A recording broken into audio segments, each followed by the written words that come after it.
श्रीवत्सचिह्नमिश्रेभ्यो नम उक्तिमधीमहे यदुक्तयस्त्रयी कण्ठे यान्ति मङ्गलसूत्रताम् श्रीवत्सचिह्नमिश्रेभ्यो नम उक्तिमधीमहे यदुक्तयस्त्रयी कण्ठे यान्ति मङ्गलसूत्रताम् अब्जन्यस्तपदाब्जमञ्चितकटी संवादि कौशेयकम् किञ्चित्ताण्डवगन्धि सम्मननकं निर्व्याजमन्दस्मितम् चूडाचुम्बिमुकाम्बुजं निजभुजाविश्रान्तदिव्यायुधम् श्रीरङ्गे शरदशतं ततैतः पश्येम लक्ष्मीसकम् अग्रे दाक्षेण पश्चात् ऐपतिशयनेन आत्मना पार्श्वयोश्च श्रीभूमिभ्यामतृप्त्यानयनचुलकनैः सेव्यमानामृतौघम् वक्त्रेणाविस्मितेन स्फुरदभयगदा शङ्खचक्रैर्भुजाग्रैः विश्वस्मै तिष्ठमाणो शरणमशरणाः रङ्गराजं भजामः ऋषिं जुषामहे कृष्णतृष्णा तत्त्वमिवोदितं सहस्रशाखां योद्राक्षीद्राविडीं ब्रह्मसंहिताम् यद्गोसहस्रमपहन्ति तमांसि पुंसां नारायणो वसति यत्र शशङ्खचक्रः यन्मण्डलं श्रुतिगतं प्रणमन्ति विप्राः तस्मै नमो वकुलभूषणभास्कराय काषाय शोभिकमनीयशिखानिवेशं दण्डद्रयोज्ज्वलकरं विमलोपवीतम्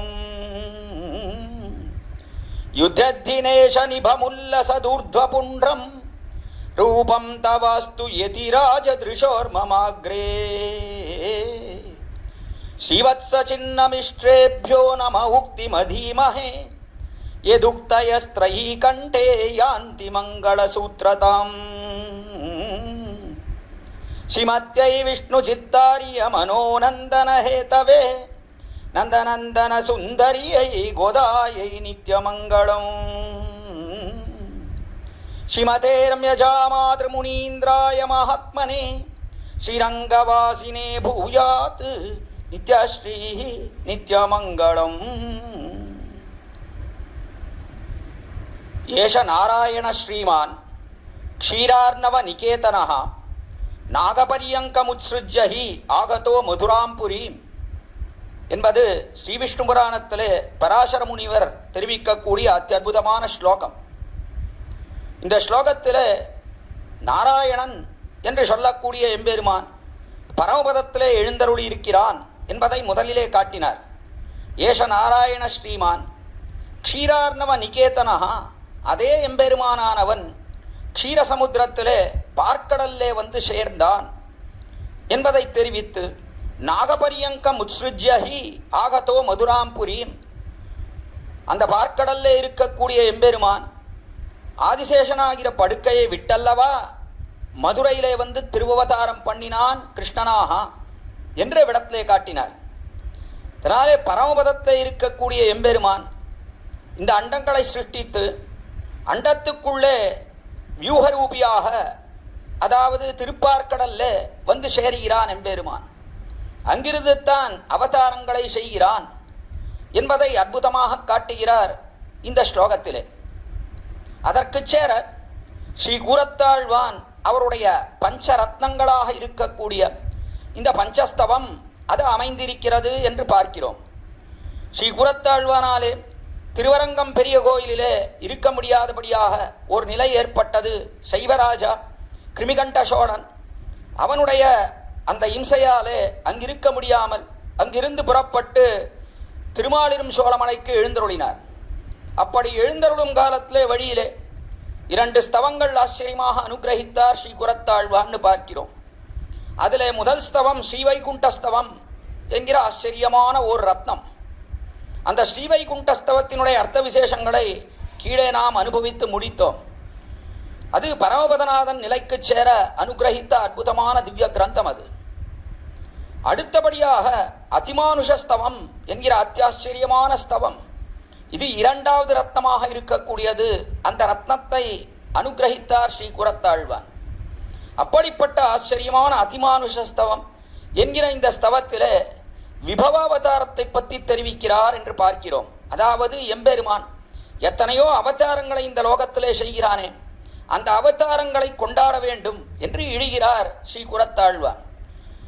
அந்த அவதாரங்களிலே, அதாவது ராமனாகவும் கிருஷ்ணனாகவும் எம்பெருமான் எத்தனையோ லீலைகளை செய்தானே இங்கு அவதரித்து, அப்படிப்பட்ட அந்த அவதாரங்களிலே எத்தனையோ கேள்விகள், எத்தனையோ சமாதானங்கள். சில கேள்விகளுக்கெல்லாம் தாமே சமாதானம் தெரிவிக்கிறார், சில கேள்விகளெல்லாம் கேட்டுவிட்டு அப்படியே விடுகிறார். ஆச்சாரிய முகமாக இக்கேள்விகளுக்கு சமாதானத்தை கேட்டு அறிய வேண்டும் என்று விட்டு செல்கிறார் என்று பார்க்கிறோம். ஆக இப்படிப்பட்ட கேள்விகளும் சமாதானமும் கூரத்தாழ்வான் இந்த அதிமானுஷஸ்தவத்திலே தெரிவிக்கவில்லை என்று சொன்னால், நம்முடைய மனதிலே அந்த கேள்விகள் முதல்ல தோன்றியே இருக்காது. ஒருவேளை தோன்றியிருக்கும் என்று சொன்னால் அந்த கேள்விகள் கேள்விகளாகவே நின்று இருக்கும். அதற்கு நம்மாலே ஒரு நாளும் சமாதானமோ விடையோ கண்டுகொண்டிருக்கவே முடியாது என்கிற நிலை ஏற்பட்டிருக்கும். அதனாலே ஸ்ரீ கூரத்தாழ்வான் இந்த அதிமானுஷஸ்தவத்திலே அற்புதமாக எம்பெருமானுடைய விபவாவதாரங்களை கொண்டாடுகிறார் என்று பார்க்கிறோம். அதிமானுஷ சீலவிருத்த வேஷைஹி அதிவிருத்தாமர விக்ரம பிரதாபைஹி அதிலங்கித சர்வலோக சாமியம் வரவே வைஷ்ணவ வைபவாவதாரம் என்று முதல் ஸ்லோகத்திலே தொடங்கினார் ஸ்ரீ கூரத்தாழ்வான். அதை நேற்றைய தினம் அனுபவித்தோம். ஆக எம்பெருமானுடைய அதிமானுஷமான லீலைகள், மானுஷம் அதிக்ராந்தம் அதிமானுஷம் என்று மனிதனுக்கு மீறிதாக இருக்கக்கூடியது அவனுடைய செயல்கள் எல்லாம். அப்படிப்பட்ட அந்த செயல்கள் அதைத்தான் இந்த அதிமானுஷஸ்தவத்திலே அற்புதமாக காட்டுகிறார் ஸ்ரீ கூரத்தாழ்வான்.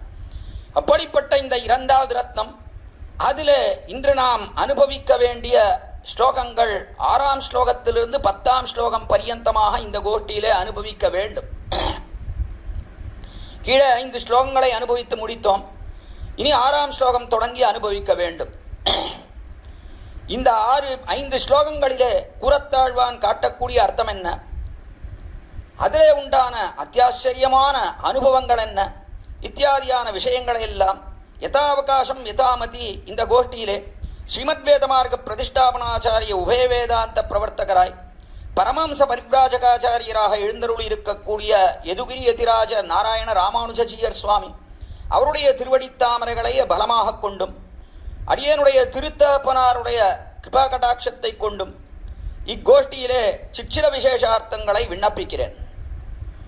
ஏஷ நாராயண ஸ்ரீமான் க்ஷீரார்ணவ நிகேதனஹ நாகபரியங்கமுத்ஸ்ருஜ்யை ஆகதோ மதுராம்புரீம் என்கிற கிரமத்திலே முதல்ல நாராயணன் என்று தெரிவித்தபடினாலே பரமபதத்திலே இருக்கக்கூடிய நிலையன் என்று அவனை பற்றி தெரிவிக்க வேண்டும் என்று ஸ்ரீ கூரத்தாழ்வான் முதலிலே ஸ்ரீவைகுண்டஸ்தவத்திலே ஸ்ரீவைகுண்டம் எப்படி இருக்கிறது, அங்கிருக்கக்கூடிய எம்பெருமானுடைய பெருமைகள் என்ன இத்தியாதியான விஷயங்களை பறக்க பேசினார் அவ்விடத்திலே.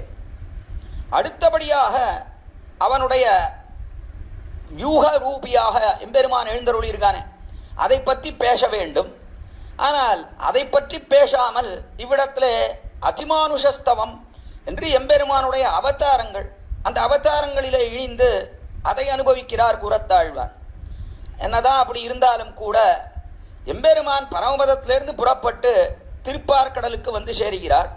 திருப்பார்கடலிலிருந்து தானே அவதரிக்கிறான் என்கிறபடினாலே இந்த அதிமானுஷஸ்தவத்தினுடைய தொடக்கத்திலே, அதாவது முதல் ஸ்லோகத்தாலே எம்பெருமானுடைய அதிமானுஷமான செயல்களை பற்றி அடியேன் பேசப்போகிறேன் என்று தெரிவித்து, அடுத்தபடியாக மேலே 4 ஸ்லோகங்கள் 2, 3, 4, 5 என்கிற 4 ஸ்லோகங்களாலே எம்பெருமானதும் முக்கியமாக பெரிய பெருமாள் அவருடைய திருவடித்தாமரைகளை போற்றுகிறார். இந்த ஸ்லோகம் நன்றாக சிறப்பாக அமைய வேண்டும் என்கிறபடினாலே அவருடைய திருவடித்தாமரைகளை கொண்டாடுகிறார் ஸ்ரீ கூரத்தாழ்வான். எதனாலே திருவடித்தாமரைகளை கொண்டாடுகிறார் என்றால், அடியவனுக்கு இடியும் துறை திருவடி, அடியானானபடினாலே திருவடிகளில் தானே நாம் சேர்கிறோம். ஸ்ரீமன் நாராயண சரணௌ என்று எம்பெருமானுடைய திருவடிகளையே பற்றுகிறபடினாலே இவரும் அந்த திருவடிகளை விசேஷித்து தெரிவித்தார் 4 ஸ்லோகங்களாலே என்று பார்க்கிறோம். அதற்கு மேலே இனி அவதாரங்களை பற்றி பேச வேண்டும். அப்படி பேசுவதற்கு முன்பாக ஒரு 4 ஸ்லோகங்கள், அந்த 4 ஸ்லோகங்களாலே எம்பெருமானுடைய யூகத்துவம், அதாவது எம்பெருமான் தன்னை பிரித்து கொண்டு இந்த லோகத்திலே இந்த அண்டத்துக்குள்ளே எழுந்தருளி இருக்கிறானே, அப்படிப்பட்ட நிலையை பற்றி முதல்ல ஒரு 4 ஸ்லோகங்களிலே தெரிவித்து, அந்த எம்பெருமான் தான் இந்த லோகத்திலே எல்லோரும் பார்க்கும்படியாக வந்து திருவதாரம் பண்ணுகிறான் என்று 10வது ஸ்லோகத்திலே தெரிவிக்கிறார். அதனாலே முதல்ல 6வது ஸ்லோகம் தொடங்கி இந்த இடத்துல 9வது ஸ்லோகம் பரியந்தம் அந்த எம்பெருமான் யூகரூபியாக இருக்கக்கூடிய எம்பெருமான் அவனுடைய தன்மை என்ன இத்தியாதியான விஷயத்தை தெரிவிக்கிறார். அதனாலே ஸ்ரீவைகுண்ட நிகேதனான எம்பெருமானை ஸ்ரீவைகுண்ட ஸ்தவத்திலே தெரிவித்து, அடுத்தபடியாக விபவாவதாரத்துக்கு செல்வதற்கு முன்பாக யூகமூர்த்தியான அந்த எம்பெருமானை பற்றி இங்கே தெரிவிக்கிறார் இந்த ஒரு 3-4 ஸ்லோகங்களாலே என்று பார்க்கிறோம்.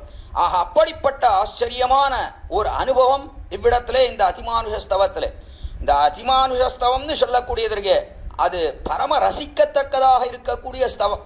பஞ்சஸ்தவத்தில் ரொம்ப ஆச்சரியமான ஸ்தவம் இந்த அதிமானுஷஸ்தவம் என்று பெரியோர்கள் எல்லாம் கொண்டாடுகிறார்கள் இவ்விடத்தில். இந்த அதிமானுஷஸ்தவம் இருக்கு, அது பரமபோக்கியமாக இருக்கு, உருக்கக்கூடியதாக இருக்கிறது. குரத்தாழ்வானுடைய வார்த்தைகள் இருக்கு, அப்படியே உருக்கிவிடும் நம்முடைய நெஞ்சை, அப்படி இருக்கிறது. அதனால இது ரொம்ப ஆனந்தமாக அனுபவிக்க வேண்டியது ஒன்று, உருகி போய் அனுபவிக்க வேண்டும். அதனால சுவாமி அவர் என்னவோ உருக்கமாக சொன்னார், ஆனால் நீர் சொல்கிறத கேட்டால் எங்களுக்கு அப்படிலாம் உருக்கம் வரமாட்டேங்கிறதுன்னு சொன்னால் அது அடியனுடைய குறை, வேற என்ன சொல்வது, அடியனுடைய தோஷமே தவிர. ஆனால் குரத்தாழ்வானுடைய வாக்குக்கு ஒரு நாளும் அந்த தோஷம் கிடையாது. அப்படியே உருகிப்போய் இங்கே ஸ்தோத்திரத்தை அருளி செய்கிறார். உருகிப்போய் தான் நாம் இதை கேட்க வேண்டும். அப்படிப்பட்ட அற்புதமான ஸ்லோகங்களை அதிமானுஷஸ்தவத்திலே நாம் பார்க்கிறோம்.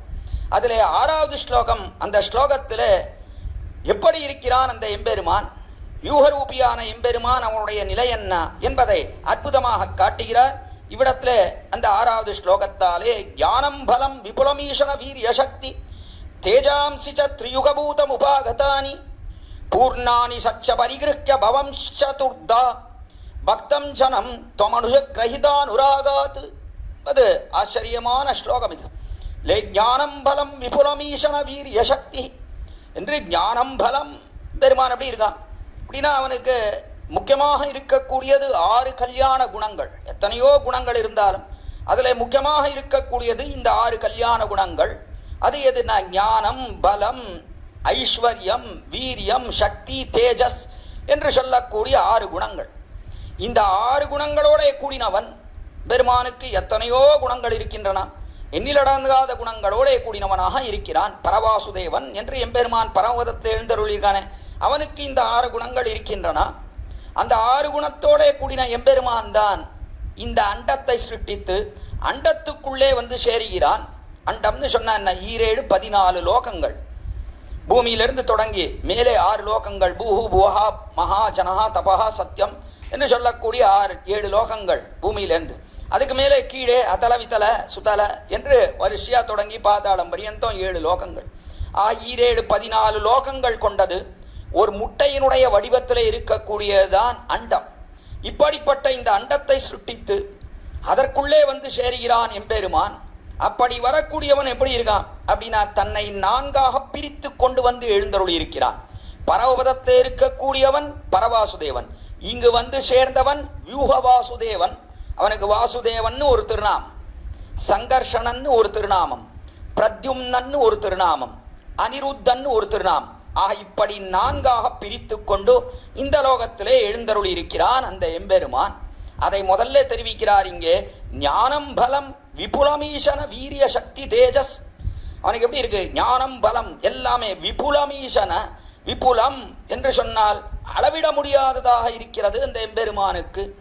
ஞானமோ பலமோ ஐஸ்வர்யமோ வீரியமோ தேஜஸோ சக்தியோ எல்லாமே அளவிட முடியாததாக இருக்கக்கூடியது அந்த எம்பெருமானுக்கு. அதை முதல்ல தெரிவிக்கிறார் இவ்விடத்துல. ஏன்னா அளவு பட்டதன்று, எல்லாமே அளவுக்கு அப்பாற்பட்டது. விபுலமீசனம் என்று தெரிவித்தார் தான் விபுலமாக இருக்கக்கூடியது. அது எப்படி இருக்கு, ஞானம் பலம். ஞானம் என்று சொன்னால் அதுவும் விபுலமாக இருக்கிறது, எல்லாவற்றையும் அறிகிறான் இந்த எம்பெருமான். இந்த ஞானத்துக்கு முடிவே கிடையாதுன்னா, எம்பெருமானுடைய ஞானம் எல்லையற்றதாக இருக்கக்கூடியது, எல்லாவற்றையும் அறிகிறான். நாம் மனதிலே நினைக்கிறோம், ஒன்றை நினைக்கிறோம். என்ன நினைக்கிறோம்? நாம் நினைக்கக்கூடியது யாருக்கும் தெரியாது. நம்ம மனைவி கிட்டேயும் சொல்லலை, நம்ம கணவன்கிட்டையும் சொல்லலை என்று இவர் நினைக்க அவள் நினைக்க யாருக்கும் தெரியாது. இந்த விஷயம் நம்ம ஒருத்தருக்கு தான் தெரியும் என்று நினைக்கிறோம். நினைச்சா ரொம்ப ஆச்சரியம். என்ன அப்படின்னா, ரொம்ப அற்புதமாக தெரிவித்தார் தொண்டரடி பொடியாழ்வார். உள்ளுவார் உள்ளித்தெல்லாம் உடனிருந்தருதி என்று வெள்கிப்போ என்னுள்ளே நான் விளவரச் சிரித்திட்டேனே. உள்ளுவார் உள்ளித்தெல்லாம் ரொம்ப ஆச்சரியம். யாருக்குமே தெரியாதுன்னு நினைச்சேன். ஆனால் நாம் நினைக்கக்கூடிய நினைவின் ஊற்றுவாயிருக்கே அதிலேயே எழுந்தருள் இருக்கிறான் எம்பெருமான். அவனுக்கு தெரியாமல் இருக்கா? எல்லாம் தெரியறது. நாம் என்ன நினைக்கிறோமோ, என்னெல்லாம் கஷ்மல எண்ணங்கள் நம்முடைய புத்திக்கு அதீனமாக ஆகிறதோ, மனசுக்கு தோன்றுகிறதோ, அது எல்லாவற்றையும் அறியக்கூடியவன் உள்ளுக்குள்ளே இருக்கான்னா. உள்ளுவார் உள்ளித்தெல்லாம் உடனிருந்தருதி என்று கூடவே இருந்து எல்லாவற்றையும் அவன் நேர சாட்சியா இருக்கான். எல்லாவற்றையும் அறிகிறான் அந்த எம்பெருமான் என்பதை பார்க்கிறோம். அப்படிப்பட்ட ஞானம். நாம் எவ்வளவு பாவங்கள் பண்ணுகிறோம், இந்த பாவத்துக்கு முடிவே கிடையாது. ஈவிலாத தீவினைகள் எத்தனை செய்தனங்கள் ஆழ்வார் தெரிவிக்கிறார். ஈவிலாத தீவினைகள், முடியே இல்லாத தீவினைகள் எத்தனை பண்ணியிருக்கேன் என்று ஆழ்வார் தெரிவிக்கிறார். உண்மையிலேயே ஆழ்வாருக்கு இதெல்லாம் உண்டா அப்படின்னா, கீழ்கழிந்த ஜென்மங்கள்ல ஆழ்வாரும் நம்ம போல சாதாரண ஜீவாத்மா தானே, மாறி மாறி பல பிறப்பும் பிறந்து கொண்டே இருந்தவர் தானே. அதனாலே அதை உத்தேசித்து தெரிவிக்கிறார். எத்தனை பாவம் பண்ணியிருக்கேன் கீழே எல்லாம் என்ன தெரிவிக்கிறார்? அத்தனையும் எம்பெருமானுக்கு எல்லாம் தெரியும், ஒன்று விடாமல் தெரியும் அத்தனையும். அப்படிப்பட்ட ஞானம். எத்தனை ஜீவாத்மாக்கள், எண்ணிலடங்காத ஜீவாத்மாக்கள், ஜீவாத்மாக்களுக்கு முடிவே கிடையாது. அப்படிப்பட்ட ஜீவாத்மா ஒவ்வொன்றும் என்னென்ன புண்ணியம் பண்றது, என்னென்ன பாவம் பண்றது என்று எல்லாவற்றையும் அறியக்கூடியவன் எம்பெருமான். அப்படின்னா யோசிச்சு பார்ப்பது அவனுடைய ஞானத்துக்கு என்ன பிரபாவம் இருக்கிறது என்று. அப்படிப்பட்ட எல்லையற்ற ஞானத்தோடைய கூடினவன் எல்லா ஜீவாத்மாக்களினுடைய புண்ணிய பாவத்துக்கு சேர எல்லாத்தையும் அறியக்கூடியவனாக இருக்கிறான் அந்த எம்பெருமான். அதைத்தான் இங்கே ஞானம், அடுத்தபடியா பலம் விபுலம். ஞானம் விபுலம், ஞானம் எல்லையற்றதா இருக்கு. பலம் விபுலம், அடுத்தபடியா பலம் இருக்கே, இந்த பலத்துக்கும் முடிவே கிடையாது. நான் என்ன பலம், என்ன பலம், அவனுடைய பலம் இருக்கே, அபாரமான பலத்தோடைய கூடினவன். தருணவு ரூபசம்பன்னவு சுகுமாரவு மகாபலம் புண்டரீக விஷாலாட்சௌ சீரகிருஷ்ணாஜினாம்பரம். வந்தா சூர்பனக ராமனை கல்யாணம் பண்ணிக்கணும், ரொம்ப அழகா இருக்கான் அப்படின்னு ஆசைப்பட்டு வந்தாள். வந்தவளை கடைசியில எம்பெருமான் கல்யாணம் பண்ணிக்க மாட்டேன் என்று சொன்னபடினாலே கோபம் கொண்டு, ஓ இந்த சீதை இருக்கா, இவள் தான் காரணம், இவளை விழுங்கிட்டோன்னு சொன்னா ராமன் நம்மை கல்யாணம் பண்ணிப்பான் என்று சீதையின் மேலே விடப்புக. அப்பொழுது லக்ஷ்மணா இப்படியெல்லாம் விடக்கூடாது என்று ராமன் தெரிவிக்க லக்ஷ்மணன் வாளை உருவினான். குறார்ந்தவானால் கொடிமூக்கும் காதிரண்டும் ஈராவிடுத்து என்று அவளுடைய மூக்கையும் காதையும் அறுத்தான். அறுத்த உடனே ரத்தம் ஒழுகிறது அப்படியே. அதோட தொடச்சுன்னு நேரம் ஓடினா, ஜனஸ்தானத்துக்கு ஓடினா. கரதூஷணர்கள்னு சொல்லக்கூடிய அவளுடைய தமையன்மார்கள் அவர்களிடத்திலே சென்று தெரிவித்தாள். தருணவு ரூபசம்பன்னவ் சுகுமாரவ் மகாபலவ். தருணவ் ரூபசம்பன்னவ், தருணவ் ரொம்ப இளையவர்களாக இருக்கிறார்கள், வடிவு ரொம்ப அழகா இருக்கு. சுகுமாரவ், ரொம்ப சௌகுமாரியம் இருக்கு, பார்த்தா திருமேனி இருக்கே, ரொம்ப சுகுமாரமாக இருக்கிறது திருமேனி. ஆனா என்ன ஆச்சரியம் தெரியுமா, மகாபலவ், என்ன பலம், என்ன பலம், ரொம்ப அற்புதம்னா. என்ன பலம், ராமன் அப்படி கண்ணை காட்டினா லக்ஷ்மணனுக்கு அவ்வளவுதான், மூக்கையும் காதையும் காணும்னா. பொடி பலத்தோடைய கூடினவர்களாக இருக்கிறார்கள் இரண்டு பேரும், மகாபலவ் என்று தெரிவித்தார். அதான் விபுல பலம்.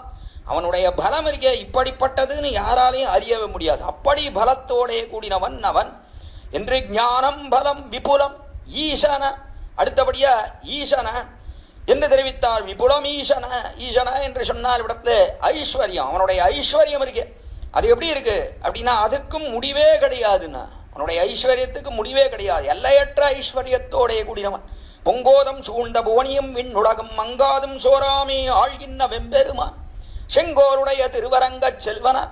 பொங்கோதம் சூழ்ந்த புவனியும் விண்ணுலகம், இந்த லோகம் என்ன பரமோதம் என்ன, இரண்டையும் அங்காதும் சோராமே ஆழ்கின்ற வெம்பெருமான். எல்லாம் அவன் கையில இருக்கக்கூடியது.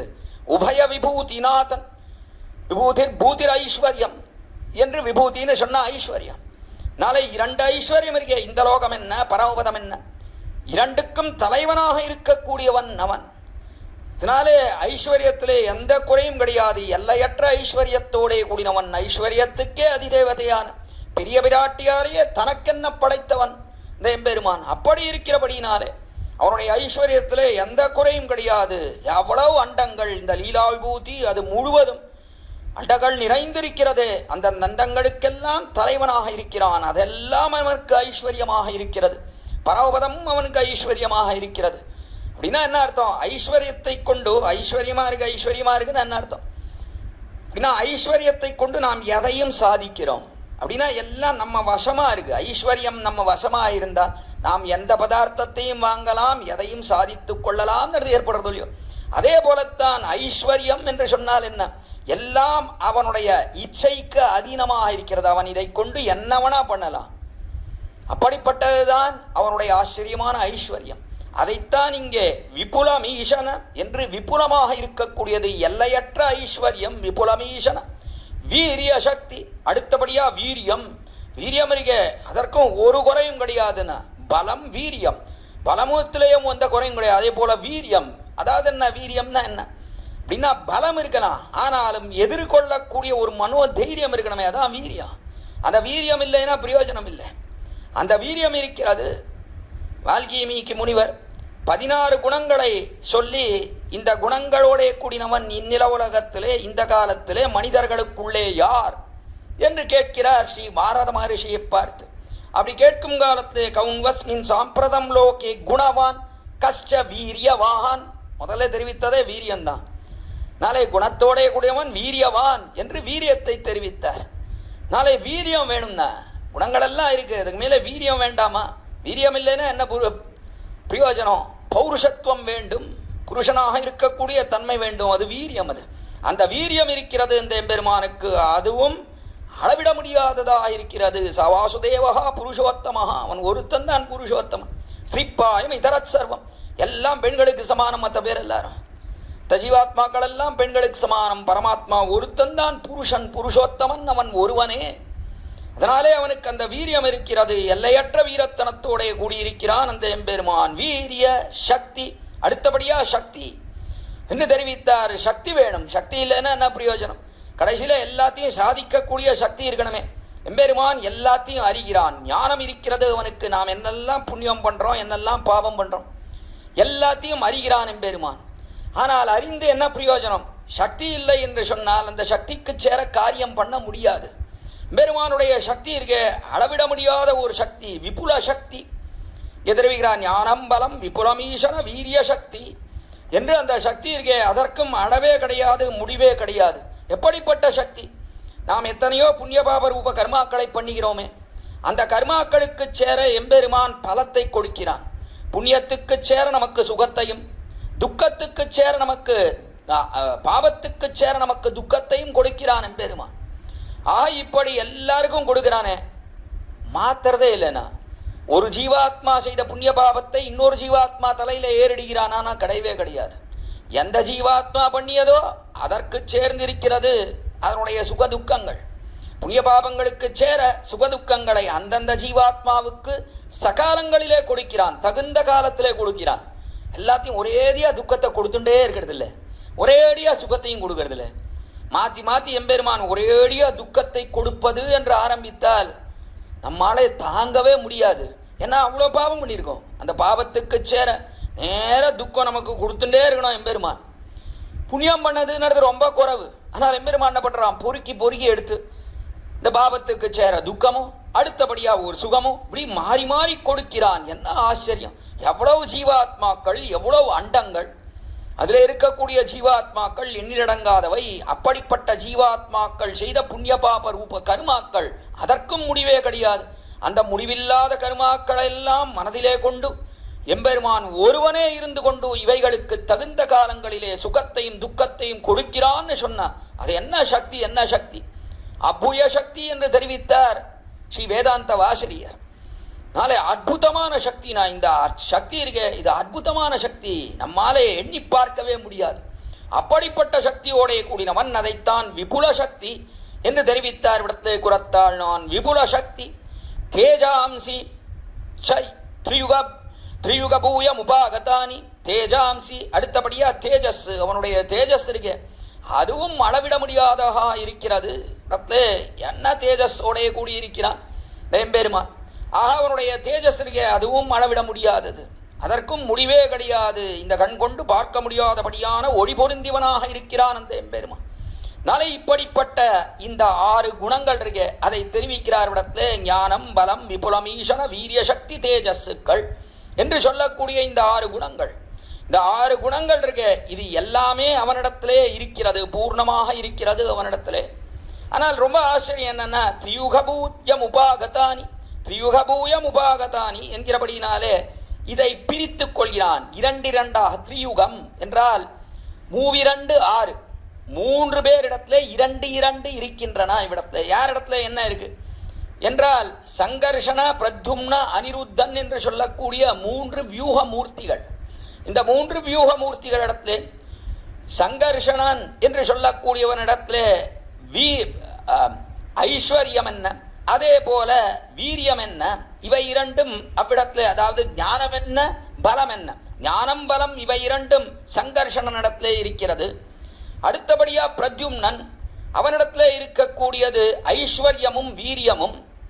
அதற்கு மேலே அனிருத்தன், அவனிடத்துல இருக்கக்கூடியது சக்தியும் தேஜஸும். ஆக இப்படிப்பட்ட 2 குணங்கள் இவர்களிடத்திலே காண கிடைக்கிறது. சங்கர்ஷணா, பிரத்யும்னா, அனிருத்தன் என்று சொல்லக்கூடிய 3 பேரிடத்திலே. இவரிடத்துல இப்படி 2 காண கிடக்கிறது என்று சொன்னால் மற்றது இல்லையா இவர்களிடத்திலே? இப்போ மற்ற குணங்கள் கிடையாதா என்று சொன்னால் எல்லா குணங்களும் நிறைந்துத்தான் இருக்கிறது. எம்பெருமான் அவன் தானே பரமபதத்தில் இருக்கக்கூடியவன் தானே இப்படி வந்து சேர்த்து இருக்கிறான். அதனாலே எல்லா குணங்களும் நிறைந்தவனாகத்தான் இருக்கிறான்.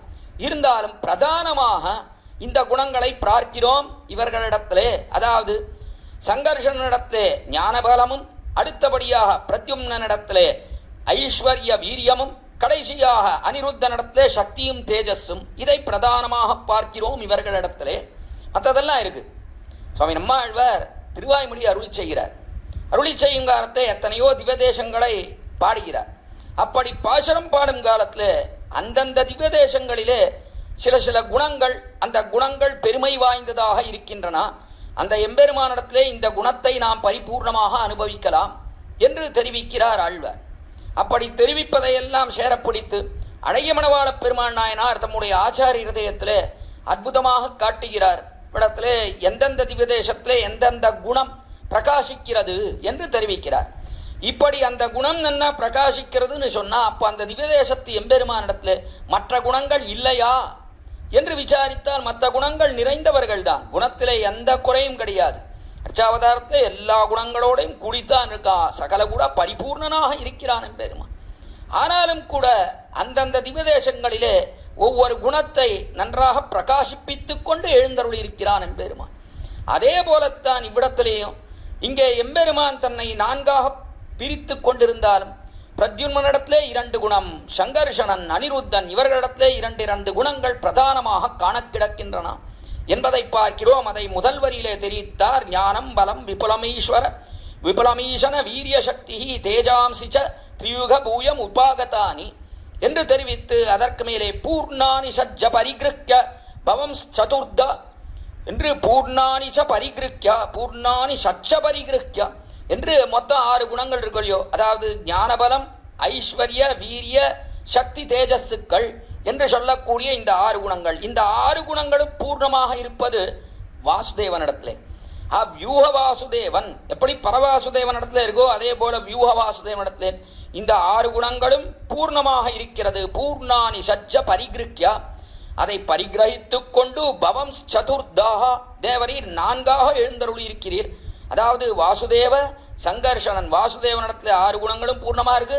சங்கர்ஷண, பிரத்யும்ன, அனிருத்தர்கள் இவர்களிடத்திலே 2 குணங்கள் காண கிடக்கிறது என்பதாக இங்கே அர்த்தத்தை காட்டினார். இப்படி பவம் சதுர்தா பக்தம் ஜனம். எதுக்காக அப்படி இருக்கீர் அப்படின்னா பக்தம் ஜனம், பக்தர்கள், அந்த ஜனங்களே அவர்களுக்காக, பக்த ஜனர்களுக்காக பக்தம் ஜனம் துவம் அனுஜகிரஹிதானுராகாத்து துவம் அனுஜகிரஹிதானுராகாத்துன்னு துவம் அனுஜகிரஹிதம் என்று சொன்னால் இங்கே அனுகிரகிப்பதற்காக தேவரீர் இப்படி இருக்கிறீர். அனுகிரகம் பொழிய வேண்டும். யாருக்கு அனுகிரகம் பொழியிறது? யாருக்கு பொழியணும்? நமக்கெல்லாம் அனுகிரகம் நிறைய வேணும் சுவாமி. இவன் எங்கே இருக்கான் சொன்னால் நம்ம அங்கே போய் அந்த அனுகிரகத்தை பெறலாமே என்றால் நாமும் பக்தர்கள் தானே. பக்தஜனர்களாக நாம் இருக்கிறோம், நமக்கும் எம்பெருமானிடத்துல பக்தி இருக்கு, அதனாலே கொஞ்சம் தெரியுமே என்று சொன்னால் அவன் திருப்பார்கடல்ல எழுந்தருளி இருக்கிறான் என்று சொன்னால் உடனே காலையில் 4 மணிக்கு அங்கே போய் நின்றுடுவோம். எதுக்காக நீ போனா அங்கே போய் எம்பெருமானை காணணும் அவனை அனுபவிக்கணும்னு போக மாட்டோம். பால் வேணும் அதுக்காக போவோம். 4 மணிக்கு அங்கே போய் பாலை எடுத்துன்னு வரலாம் அப்படின்னு வேணா போவோம். அதனாலே நமக்கு அது எட்டாத நிலமாக இருக்கிறது. ஆனால் இங்கே கூறத்தாழ்வான் அற்புதமாக தெரிவிக்கிறார், பக்தஜனர்களுக்காக நீ இப்படி உம்மை 4ஆக பிரித்து கொண்டு எழுந்தருளி இருக்கிறேன் என்று தெரிவித்தால், அப்பொழுது அந்த பக்தஜனர்கள் யார் என்றால் தேவதைகள். விஷ்ணு பக்தி பரோ தேவா விபரீதஸ்ததா அசுரா. கண்ணபிரான் தேவாசுர விபாகம் பண்ணி காட்டுகிறான் ஸ்ரீகீதையிலே. விஷ்ணு பக்தியோட கூடினவர்கள் தேவதைகள், அது இல்லாதவர்கள் அசுரர்கள். நாளை விஷ்ணு பக்தியோட கூடினவர்கள் தேவதைகளாயிற்றே. அப்படிப்பட்ட பக்த ஜனங்கள் அந்த தேவதைகளுக்கு கோச்சரமாக கண்ணுக்கு இலக்காக இந்த 4 இடத்துல எம்பெருமான் தன்னை பிரித்து கொண்டு இந்த 4 பேருடன் வாசுதேவ, சங்கர்ஷண, பிரத்யும்ன, அனிருத்த என்கிற 4 பெயர்களுடன் எழுந்தருளி இருக்கிறான். அதைத்தான் பக்தஜனம் துவம் அனுஜக்ரஹிதானுராகாத் துவம் அனுஜக்ரஹித, இதை நீர் ஏற்றுக்கொண்டு அங்கே கிடக்கிறீர், கிருபை பொழிய வேண்டும் என்று இருக்கிறீர். எதனாலே? அவிடத்துல அனுராகாத் ரொம்ப அற்புதமா தெரிவிக்கிறார் கூறத்தாழ்வான். என்ன ஆச்சரியமான வார்த்தை இது. துவம் அனுஜக்ரஹித அனுராகாத். ஏதோ இவாளுகெல்லாம் கிருபை செய்ய வேண்டும். என்ன பண்றது, லோகத்தை சிருஷ்டிச்சுட்டோம், இந்த தேவதைகளுக்கு ஏதாவது ஒரு ஆபத்து வந்தா காப்பாற்ற வேண்டாமா, சரி போ அங்கேயே போய் கிடப்போம் என்று எம்பெருமான் இங்கே வந்து சேருகிறானா? அப்படி அன்றுன அவனுக்கு மிகுந்த பிரீத்தி, அதனாலே வருகிறான். அனுஜ அனுகிரகிதா அனுராகாத்து என்று. அனுராகம்னா மிகுந்த ஈடுபாடு, பிரீத்தி. அந்த பிரீத்தியின் காரணத்தாலே தேவதைகளிடத்திலே ரொம்ப பிரீத்தி எம்பெருமானுக்கு. யோபாவம் இவர்களுக்கு எந்த கஷ்டமும் வரக்கூடாது, நம்ம தானே நம்பி இருக்கா, நம்ம இடத்துல பக்தியோட தானே கூடியிருக்கா என்கிறபடினாலே எத்தனைத்தான் அவர்களுக்கு அகங்காரம் எல்லாம் இருந்தாலும், நாங்கள் தான் பெரியவர்கள் என்று ஈஸ்வரோகம் என்கிற அகங்காரம் எல்லாம் அவர்களுக்கு இருந்தாலும், ஏதோ ஒன்று நம்ம இடத்துல பக்தியை செலுத்துறாளோ இல்லையோ, அதனாலே அவர்களை காரியத்தை நாம் உடனடியாக செய்ய வேண்டும். நாம் எங்கேயோ பரமபதத்தில் இருந்தால் அவர்கள் காரியத்தை நம்மாலே செய்ய முடியாது. அவர்களும் நம்மை இங்கே வந்து பார்த்து நம்மிடத்திலே தங்கள் குறைகளை தெரிவிக்க முடியாது. அதனாலே அவ இருக்கக்கூடிய அந்த அண்டத்துக்குள்ளேயே நாம் போய் சேர்ந்து விட வேண்டும் என்று மிக்க கிருபையை கொண்டு இங்கே எழுந்தருள் இருக்கிறான் எம்பெருமான். இல்லையே பரமபதத்திலேயே இருக்கலாம் எம்பெருமான், இங்கே எதுக்காக வர வேணும்? ரொம்ப ஆச்சரியமான ஒரு விஷயம். ஒரு குடியானவன் இருக்கிறான். குடியானவன் இடத்துல ஃபார்மர்னு சொல்றமே, அந்த ஃபார்மர்னு சொல்லக்கூடியவன் அதாவது வயல்ல உழக்கூடியவன். அவன் உழுது பயிர்களை எல்லாம் செய்கிறான். அவன் என்ன பண்றான் அப்படின்னா, அங்கே பார்க்கிறோம் நாத்தங்கால்னு ஒன்று பார்க்கிறோம். அதாவது முதல்ல விதைகளை எல்லாம் விதைக்கிறான். விதைத்து அந்த விதையானது சிறிய செடியாக வளர்ந்த உடனே அதையெல்லாம் பிடுங்கி மற்றொரு நிலத்திலே இடுகிறான். அப்போதான் அது நன்னா வளரும். அது அதனாலே அந்த முதல்ல சிறிய செடியாக வளர்கிறதே, மேலே வருகிறது, அதற்கு நாத்தங்கால் என்று பேர் அந்த வயலுக்கு. அப்படிப்பட்ட நாத்தங்காலை போல இருக்கக்கூடியதுதான் வியூகம் என்று சொல்லக்கூடிய திருப்பார்கடல். அவதாரத்துக்கு எதுக்கு நாத்தங்கால் இது என்றால், அவதாரத்துக்கு நாத்தங்கால் போலே பூர்வர்கள் அற்புதமாக காட்டுறார். அவதாரத்துக்கு நாத்தங்கால் இது. அதைத்தான் ரிஷியும் தெரிவித்தார். ஏஷ நாராயண ஸ்ரீமான் க்ஷீரார்ணவ நிகேதனஹா. க்ஷீரார்ணவத்திலே வந்து சேர்ந்தான், பார்க்கடல்லே வந்து எம்பெருமான் சேர்ந்தான். இங்கே வந்து இருக்கிறானே எம்பெருமான் க்ஷீரார்ணவ நிகேதனாக இருக்கிறான். அவன் எதற்காக இருக்கிறான் என்றால், அவதாரம் செய்வதற்காக. ஆகத்தோ மதுராம் புரீம் என்று மதுரையிலே வந்து சேர்ந்தான் அந்த எம்பெருமான். அவதாரத்துக்கு நாத்தங்கால் அது.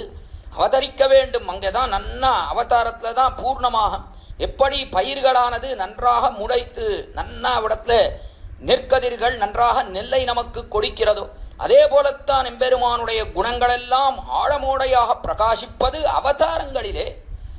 அதிலே தான் அனுபவிக்கும்படியா இருக்கு. நன்னா நெற்பயிர்கள் நன்னா உண்டானாத்தானே தன்னை மாலை அனுபவிக்க முடியும். அதே போலத்தான் அவதாரங்களிலே தான் அவனுடைய குணங்களை எல்லாம் பூர்ணமாக அனுபவிக்கும்படியாக இருக்கிறது. அதனாலே அவைகளெல்லாம் நாத்தங்காலாக இருக்கிறது. ரொம்ப ஆச்சரியம் என்னன்னா, இவன் இருக்கானே ஒருத்தன் குடியானவன், அவன் இருக்கானே விதையெல்லாம் விதைக்கிறான். விதைச்சுட்டு என்ன பண்றான் அப்படின்னா, விதைச்சுட்டு அங்கேயே வந்து சேர்ந்து விடுகிறான். அந்த நிலத்து பக்கத்திலேயே ஒரு அங்கேயே ஏதாவது ஒரு குடிசையை இட்டுண்டு அங்கேயே இருக்கான். ராப்பகலாம் அங்கேயே கிடக்கான். ஏன்? அந்த பயிர்களை ஜாகிரதையாக ரட்சிக்க வேண்டும் என்கிறபடினாலே தானே அங்கேயே வந்து இருக்கிறான். அவன் அந்த இடத்துலயே கட்டில போட்டுன்னு அங்கேயே போகும், கைத்து கட்டு போட்டுன்னு அங்கேயே படுத்துட்டு இருக்கான். எப்பவும் ஜாகிரதையா பாதுகாக்கிறான். ஏன் அப்படின்னா மற்ற பறவைகள் இடத்துலேருந்து பாதுகாக்க வேண்டும், எத்தனையோ இடத்துல மனிதர்களிடத்திலேருந்து பாதுகாக்க வேண்டும், இதெல்லாம் செய்ய வேண்டும். அதே போல ஏதாவது பசுக்கள் அவைகளெல்லாம் வந்தது, அதையெல்லாம் இந்த பயிர்களை தின்று சென்று விட்டதுன்னா நமக்கு ஒண்ணுமே கிடைக்காது என்கிறபடியினாலே அவைகளை எல்லாம் ஜாகிரதையா ரட்சிக்க வேண்டும் என்று அந்த வயல் பக்கத்திலேயே வந்து சேர்ந்து விடுகிறான் இல்லையோ. அதே போலத்தான் எம்பெருமானும் எப்படி இருக்கான் அப்படின்னா இவனும் ஒரு உழவனாக இருக்கிறான். என்ன உழவன் என்றால் பக்தி உழவன் தெரிவித்தார். பக்தியை உழக்கூடியவன் எம்பெருமான். இந்த லோகத்திலே எல்லோருக்கும் அவனிடத்துல ஈடுபாடு ஏற்பட வேண்டும் என்று ஆசைப்பட்டுத்தான் எம்பெருமான் நமக்கு கரண கலேபரங்களையே கொடுக்கிறான். சரீரம் என்ன, கை கால் முதலிய அவயவங்கள் என்ன, இதையெல்லாம் கொடுப்பது எதற்காக? அவனுக்காக கொடுத்தது இவையெல்லாம். அதெல்லாம் அவனுக்காக கொடுத்திருக்கான். அப்படி கொடுத்திருக்கிறபடினாலே இவைகளை கொண்டு அவனை அனுபவிக்க வேண்டும் என்று நினைக்கிறான். அந்த பக்தி ஏற்படணும், இவர்களுக்கெல்லாம் பக்தி நம்ம இடத்துல ஈடுபாடு ஏற்படணும் என்கிறபடினாலே எம்பெருமான் என்ன பண்றான், இங்கேயே வந்து சேர்ந்து விடுறான். இவ்விடத்துல இங்கே வந்து சேருகிறான். அதாவது இங்கே வந்து சேர்றான்னா திருப்பார்கடல்ல வந்து சேருகிறான். வியூகமூர்த்தியாக இங்கே கிடக்கிறான் இவ்விடத்துல எம்பெருமான். இது அவதாரத்துக்கு நாத்தங்கால்னு ஆண்டாள் அற்புதமா தெரிவித்தாள். முதல் பாசுரத்துல திருப்பாவையில நாராயணனே நமக்கே பறை தருவான், நாராயணன் என்று அவனை தெரிவித்தாள். அதாவது நாராயணன் சொன்னா என்ன, பராபதம் ஏஷ நாராயண ஸ்ரீமான் என்று நாராயணன் பராபத்தில் இருக்கானே அவனை முதல் பாசுரத்திலே காட்டினாள் ஆண்டாள்னு தெரிவித்தான். அடுத்தபடியா அவன் என்ன பண்ணான், அந்த நாராயணன் தான் பார்க்கடல் உள் பையத்துயின் நபரமன் இரண்டாம் பாட்டிலே சொன்னான். பார்க்கடல்ல திருப்பார்கடல்ல படுத்துட்டு இருக்கான் அந்த எம்பெருமான் என்று தெரிவித்தாள். எதற்காக படுத்துட்டு இருக்கான் அப்படின்னா அங்கிருந்து அவதரிப்பதற்காக. ஓங்கி உலகளந்த ஊத்தமன் அங்கிருந்து எம்பெருமான் வாமனனாக திருவோதாரம் பண்ணி திரிவிக்கிரமனாக வளர்ந்து எல்லா லோகத்தையும் அளந்து இந்திரனுக்கு கொடுத்தானோ இல்லையோ, அதை செய்ய வேண்டும் என்றும் அதற்கு மேலே தாடாதேசாங்கம் உதைத்த சரமண போல் சக்கரவர்த்தி திருமணாக வந்து திருவோதாரம் பண்ண வேண்டும் என்கிறபடியினாலேயும் அதற்கு மேலே மாயனை மண் வடமதுரை மைந்தனை கண்ணபிரானாக வந்து திருவோதாரம் பண்ண வேண்டும் என்கிறபடியினாலேயும் இப்படி பற்பல அவதாரங்களை செய்ய வேண்டும் என்கிறபடியினாலே பார்க்கடலுள் பையத்து இன்ன பரமன் பார்க்கடல்ல வந்து அப்படியே படுத்துட்டு இருக்கான் எம்பெருமான். பையத்து இன்ன அப்படின்னா நிதானமா தூங்குறான்னு அர்த்தம். நிதானமா தூங்குறான். தூங்குறதுல கூட நிதானமா தூங்குறது வேகமா தூங்குறதெல்லாம் உண்டா. ரொம்ப நேரம் கழிச்சு தூங்கினா நிதானமா தூங்குறது. படுத்துருவா சில பேர், தூக்கமே வராது. இப்படி பிறண்டு அப்படி பிறந்து தூக்கம் வரத்துக்கே 1 மணி நேரம் 1/2 மணி நேரம் 1 மணி நேரம் 2 மணி நேரம் ஆகும். சில பேர் படுத்த உடனே தூங்குவா. அதனால இவர் வேகமாக தூங்குகிறார், அவர் பைய தூங்குகிறார், நிதானமாக தூங்குகிறார் என்றெல்லாம் அர்த்தமா. இப்படி தூக்கமே வரலன்னா கூட எது தெரியுமா ஆச்சரியமான மருந்து தூக்கம் வரத்துக்கு. ரொம்ப நல்ல மருந்துனா உபன்யாசம். உபன்யாசத்தை போட்டுண்டா உடனே தூக்கம் வந்துடும். உபன்யாசத்தை போட்டுனா தூக்கம் வந்துடும். இல்லை புஸ்தகத்தை எடுத்து வச்சுன்னு இப்படி படிக்க ஆரம்பிச்சா தூக்கம் வந்துடும். அதனால இவைகளெல்லாம் இருக்கே அற்புதமான மருந்து தூக்கம் வருவதற்கு என்று பார்க்கிறோம். நாளை உடனே தூக்கம் வரணுமா, இதெல்லாம் செய்யலாம். நாளை இவர்கள் உடனே தூங்குகிறார்கள். அதனாலே இது வேக தூக்கம், அது பைய தூக்கம் என்று சொன்னால் நிதானமாக தூங்குகிறார். இதுவா அர்த்தம்? அதன்று அர்த்தம். பையனா நிதானமாகனு அர்த்தம். அது பொதுவாக நடப்பதற்கோ ஓடுவதற்கோ பிரயோகிக்கப்படக்கூடிய வார்த்தை. இந்த பக்கத்துலலாம் ஆழ்வார்த்திகள் எல்லாம் ஸ்ரீவில்லிபுத்தூர் ஆண்டாளங்க தானே அவதரிச்சா. நாளை ஸ்ரீவில்லிபுத்தூர் ஆழ்வார்த்திலே இங்கெல்லாம் ரொம்ப ஆச்சரியமான வார்த்தை என்ன, பைய நட, பைய போ, பைய ஓடு. இது சொல்லாமல் இருப்பதே கிடையாது. என்ன நிதானமாக ஓடு, நிதானமாக நட என்றெல்லாம் அதற்கு அர்த்தம். நாளை பையன நிதானமாக எம்பெருமான் தூங்குகிறான் அப்படின்னா என்ன அர்த்தம்? எப்படி ரட்சிப்பது, இந்த லோகத்தில் இருக்கக்கூடியவர்களை எல்லாம் எப்படி ரட்சிப்பது, அதே சிந்தை. எப்படி ஒரு உழவனானவன் கயத்துக்கட்டில் போட்டுண்டு படுத்துண்டு இந்த பயிர்களை எப்படி ரட்சிப்பது, எதற்கும் எந்த ஆபத்தும் வரக்கூடாது என்று பார்த்து பார்த்து கிடக்கிறானோ, அதே போல பக்தி உழவனான எம்பெருமானும் திருப்பார்கடல்லே வந்து சேர்ந்து இந்த லோகத்திலே இருக்கக்கூடிய அத்தனை பேரையும் ரட்சிக்கணும்னா என்று நினைக்கிறான் எம்பெருமான். அதனாலேயே அங்கிருந்து அவதாரமும் பண்ணுகிறான் என்று அற்புதமாக பார்க்கிறோம். அதனாலே இங்கே இருக்கக்கூடிய தேவதைகள் அவர்களுக்கு காட்சி கொடுத்து கொண்டு எம்பெருமான் அனுகிரகத்தை பொழிகிறான். அனுராகாது, அதுவும் எதனாலே அப்படின்னா அவர்களிடத்துல ஈடுபாடுனா, ஈடுபாட்டின் காரணத்தாலே இதை செய்கிறான். அற்புதமாக 6வது ஸ்லோகத்தில் எம்பெருமான் எப்படி தன்னை 4ஆக பிரித்து கொண்டு எழுந்தருளி இருக்கிறான் என்பதை ஆச்சரியமாக காட்டினார் விடத்திலே. அதை தெரிவித்து அடுத்தபடியாக கூறத்தாழ்வான் பார்த்தார். எம்பெருமானுக்கு வெறும் அந்த 6 குணம் தானா? அவ்வளோதானே அவனுக்கு குணம். அதுக்கு மேலே குணம் கிடையாதா? லோகத்தில் இருக்கிறவாள்லாம் என்ன நினைப்பா, ஓ எம்பெருமானுக்கு இந்த லோகத்தில் என்ன குணம் இருக்குது அப்படின்னா 6 குணங்கள். ஒன்று வியூக வாசுதேவனிடத்தில் எல்லா குணங்களும் இருக்கிறது. அதாவது ஞானம், பலம், ஐஸ்வர்யம், வீரிய, சக்தி, தேஜஸுக்கள் 6 இருக்கிறது. அதற்கு மேலே தன்னை பிரித்து கொண்டு வேற எழுந்தருள் இருக்கிறான். பிரத்யும்ன சங்கர்ஷன பிரத்யும்ன அனிருத்தன்னு 2 பேரிடத்துல 3 பேரிடத்துல 2 குணங்கள். அது நன்றாக பிரகாசத்தோடே கூடியிருக்கிறது என்பதையெல்லாம் இவ்விடத்துல கேட்டா லோகத்தில் இருக்கிறவாள்லாம் என்ன நினைப்பா, எம்பெருமானுக்கு இவ்வளோதான் குணங்கள், இந்த 6 குணங்கள் தான், இதற்கு மேலே கிடையாது என்று எண்ணம் ஏற்படும். அப்படியா இருக்கா எம்பெருமான்? குரத்தாழ்வான் பார்த்தான், இல்லைனா எல்லா குணத்தோடையும் கூடியிருக்கிறான், அவனுடைய குணத்துக்கு முடிவே கிடையாது என்று ஆச்சரியமாக பார்க்கிறோம். அதை தெரிவிக்க தொடங்கினார் அற்புதமாக 7வது ஸ்லோகத்திலே அதை காட்டினார். ஏகாந்த மங்கள குணாஸ்பதம் அஸ்தஹேயம் நித்யம் பதம் ததயே வதேவா ஆம்நாயதே ததிக விஸ்வ விரூபரூபம் தேனைவ நன்விதம் அசதம் அரூபமாகு என்பது அத்தியாச்சரியமான 7வது ஸ்லோகம். இங்கே காட்டுகிறார் குரத்தாழ்வான். ஏகாந்த மங்கள குணாஸ்பதம் அஸ்தஹேயம், ஏகாந்த மங்கள குணாஸ்பதம் என்று எம்பெருமானுக்கு ஏகாந்தமா அவனுக்கே உண்டானதுன்னு அர்த்தம். மற்ற பேரிடத்துல பார்க்க முடியாதுன்னா எல்லா கல்யாண குணங்கள் நிறைந்தவனாக இருக்கிறான். எல்லா குணங்களும் இருக்குண்ணா. கீழே சொன்னனே 6 குணங்கள் மட்டுமன்று, இன்னும் குணங்கள் எல்லாம் நிறைந்திருக்கிறது இந்த எம்பெருமானிடத்தில். அவனுடைய குணங்களுக்கு முடிவே கிடையாது. படி குணக்கடலாக இருக்கிறான். குணானாம் ஆகரோ மகான் என்று ஸ்ரீராமாயணத்திலே கொண்டாடப்படுகிறான். குணானாம் ஆகரோ, குணங்களுக்கு இருப்பிடமாக இருக்கக்கூடியவன் அந்த சக்கரவர்த்தி திருமான். அப்படி அவன் குணக்கடலாக இருக்கிறான், கல்யாண குணங்கள் நிறைந்தவனாக இருக்கிறான். ஏகாந்த மங்கள குணாஸ்பத ஹஸ்தேயம் என்று அடுத்தபடியாக குணாஸ்பதம், குணங்களுக்கு இருப்பிடமாக இருக்கிறான், கல்யாண குணங்களுக்கே இருப்பிடமாக இருக்கான். அதற்கு மேலே என்ன? ஹஸ்தஹேயம். ஹேயம் என்று சொன்னால் கெட்டது, கெட்ட குணங்கள் இருக்கே அதெல்லாம் அஸ்தமித்தது, அவனிடத்துல எதுவுமே கிடையாது. அவனுக்கு எதுவுமே இல்லாமல் கெட்ட குணங்கள் அவனை தீண்டாதபடியாக அவ்விடத்துல எழுந்தருளி இருக்கிறான் எம்பெருமான். இதெல்லாம் எங்க இருக்கு அப்படின்னா நித்தியம் பதம் தவயத ததையே வதேவா. நித்தியம் பதம் என்று நித்தியமாக இருக்கக்கூடியது இது. என்னைக்கோ ஒரு நாள் கல்யாண குணங்கள் வந்தது, ஒரு நாள் இல்லை, ஒரு நாள் மறுபடியும் வரும், மறுபடியும் போய்விடும் என்றெல்லாம் இல்லாமல் நித்தியம் பதம். பதம் பதம்னா இவ்விடத்துல அவனுடைய திவ்யாத்மஸ்வரூபம். இந்த ஆத்மஸ்வரூபம் இருக்கே அதிலே எப்பொழுதும் உண்டானது இந்த குணங்கள், ஆத்ம குணங்கள் என்று சொல்லக்கூடியது.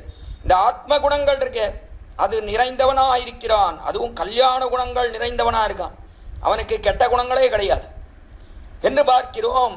அது அவனுக்கே உண்டான தனிப்பட்ட பெருமை என்பதை நாம் அறிய வேண்டும் இவ்விடத்தில். அதை தெரிவிக்கிறார் ஆச்சரியமாக இவ்விடத்தில். சங்காதும் நையவ சக்கியந்தே குணாக தோஷாச்ச சார்ங்கினா நானந்தியாத்து பிரதமோ ராசி அபாவாதேவ பশ্চিம. அற்புதமாக ஒரு கவி தெரிவிக்கிறான். சங்கியாத்தும் நைவ சக்கியந்தே குணாக தோஷாச்ச சார்ங்கினா. சங்கியாத்தும் ஒரு நாளும் அறிய முடியாது. அதாவது எப்படிப்பட்டது? எண்ணிலடங்காதவையாக இருக்கக்கூடியது. குணாக, குணங்கள் இருக்கே அது எண்ணிலடங்காதவை. எம்பெருமானுடைய குணங்களுக்கு முடிவே கிடையாதுன்னு. ஒரு நாள் அவனுடைய குணத்தை எண்ண முடியுமா? 1 2 3 4ன்னு எண்ண முடியுமா? அல்லது 1000 குணங்கள் சேர்ந்தது இது, அடுத்தபடியா 2வது 1000, 3வது 1000 என்று எண்ண முடியுமா? அல்லது கோட்டி கோட்டியாகத்தான் எண்ண முடியுமா? எண்ணி முடிக்கவே முடியாது. எல்லா குணங்களும் நிறைந்தவனாக இருக்கிறான், பரிபூர்ணனாக இருக்கிறான். அதை காட்டுகிறார் ஆச்சரியமா இவ்விடத்திலே. அந்த ஸ்லோகத்தில் அற்புதமாக தெரிவித்தான் இவ்விடத்திலே. சங்கியாத்தும் நைவ சக்கியந்தே குணாக, குணங்கள் இருக்கே அது முடிவே இல்லாதது எம்பெருமான் விஷயத்தே. தோஷாச்ச சார்ங்கினா, தோஷம் இருக்கே அதற்கும் முடிவே கிடையாது. குணமும் நிறைந்தவனா இருக்கான், தோஷமும் நிறைந்தவனாக இருக்கிறான் என்று தெரிவித்தார். என்ன இது? ரெண்டுமே நிறைந்தவனா? அது எப்படி? அதையும் எண்ண முடியாது, இடையும் எண்ண முடியாது என்று சொன்னால் தோஷமும் நிறைந்திருக்கு, குணமும் நிறைந்திருக்கானா? அது அன்று அர்த்தம்னா குணாகா தோஷாச்ச சார்ங்கினான்.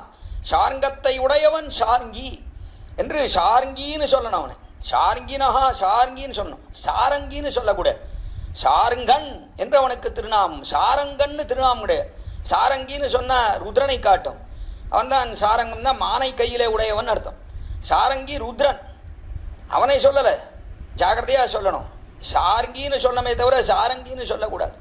குணாகா தோஷாச்ச சார்ங்கினாகா, சார்ங்கத்தை உடையவன். சார்கம் என்னும் வில்லாண்டான் தன்னை வில்லிபுத்தூர் விட்டு சித்தன் விரும்பிய சொல் தெரிவிக்கிறார் இல்லையோ. சார்கம் என்னும் வில்லாண்டான் பெரியாழ்வார் தெரிவிக்கிறார் முருடைய திருப்பல்லாண்டில். சார்கம் என்னும் வில்லாண்டான், சார்கம்னு பேர் அவன் கையில் இருக்கக்கூடிய வில்லுக்கு. அப்படிப்பட்ட வில்லை ஆளக்கூடியவனாக இருக்கிறான். நாளைய சார்கி அந்த எம்பெருமான் சக்கரவர்த்தி திருமணம் தான் சார்கம்ன்ற வில்லை கையிலே படைத்தவனாக இருந்தான். அப்படிப்பட்ட அவன் இருக்கானே, அவனுடைய குணங்கள் இருக்கே அது எண்ணிலடங்காதது, தோஷங்களும் எண்ணிலடங்காதது என்று தெரிவித்தால் என்ன அர்த்தம்? உடனே மேலே தெரிவித்தான். ஆனந்தியாத்து பிரதமோ ராசி, ஆனந்தியாத்து எல்லை இல்லாததாக இருக்கக்கூடியது முதல்ல சொல்லப்பட்டது. பிரதமோ ராசி முதல்ல சொன்ன கூட்டம் இருக்கே, அதாவது குணங்கள், கல்யாண குணங்கள் எல்லை இல்லாததாக இருக்கக்கூடியது. குணங்களுக்கு முடிவே கிடையாது. அபாவாதேவ பশ্চিமஹா, அப்புறம் பிற்பாடு சொல்லப்பட்ட தோஷங்கள் இருக்கே அது இல்லவே இல்லை. இருந்தா தானே எண்ண முடியும். இங்கே எண்ணிலடங்காதவையா இருக்கக்கூடியது கல்யாண குணங்கள், அதனாலே எண்ண முடியாது. அவ்விடத்துல இல்லாத ஒரு வஸ்துவை எப்படி எண்ண முடியும்? நம்ம முன்னாடி எதுவுமே இல்லை, அந்த மாம்பழத்தை எடு, இந்த மாம்பழம் எவ்வளோ இருக்கு எண்ணு அப்படின்றான். ஏன்பா மாம்பழம் எங்கப்பா இருக்கு? இங்கே இல்லவே இல்லையே. இல்லாததை எப்படி எண்ண முடியும்? எண்ணுன்னு சொல்றையே, எப்படி எண்றது? How can I count it? ஆங்கிலத்தில் சொன்னா எப்படி அதை எண்ணுவது? என்னால எண்ண முடியுமா? அங்கதான் இல்லவே இல்லையே. அபாதேயவ பக்ஷிமா என்று பிற்பாடு சொல்லப்பட்ட தோஷங்கள் இருக்கே அது அபாவம், அது இல்லை.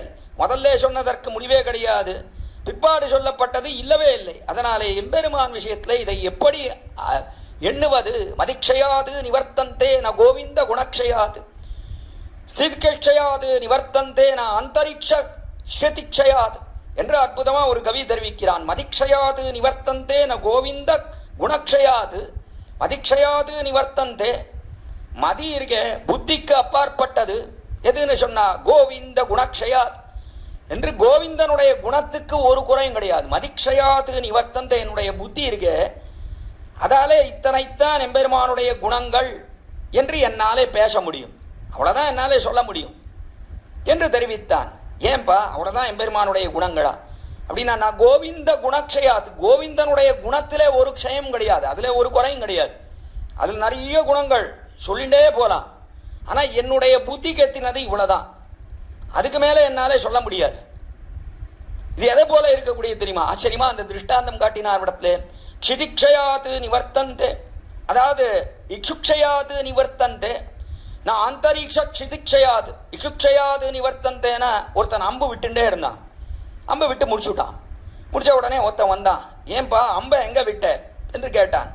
ஆகாயத்தை நோக்கி விட்டேன் என்று தெரிவித்தான். இவ்வளவு நேரம் விட்டு இருந்தியே, நானும் பார்த்துட்டே இருந்தேன், ரொம்ப ஆச்சரியமா காது வரைக்கும் இழுத்து நன்னா அப்படி அந்த வில்லிலே அம்பை பூட்டி என்ன அழகா விட்டு இருந்த, மேல நோக்கி நோக்கி மேல விட்டு இருந்தியே, ரொம்ப அழகா விட்டு இருந்த, திடீர்னு ஏன்பா நிறுத்திவிட்ட? ஆகாயத்துல இடம் இல்லையா விடறதுக்கு கேட்டான் அவன். இவன் உடனே தெரிவித்தான், இகுக்ஷயாது நிவர்த்தந்த நான் அந்தரிக்ஷ க்ஷிதுக்ஷயா என்று. அந்தரிக்ஷ ஆகாயத்துல இடமில்லைன்னு நிறுத்தவில்லை, அம்பரா துணியில அம்பு ஆயிடுத்து. எப்படி விடுறது?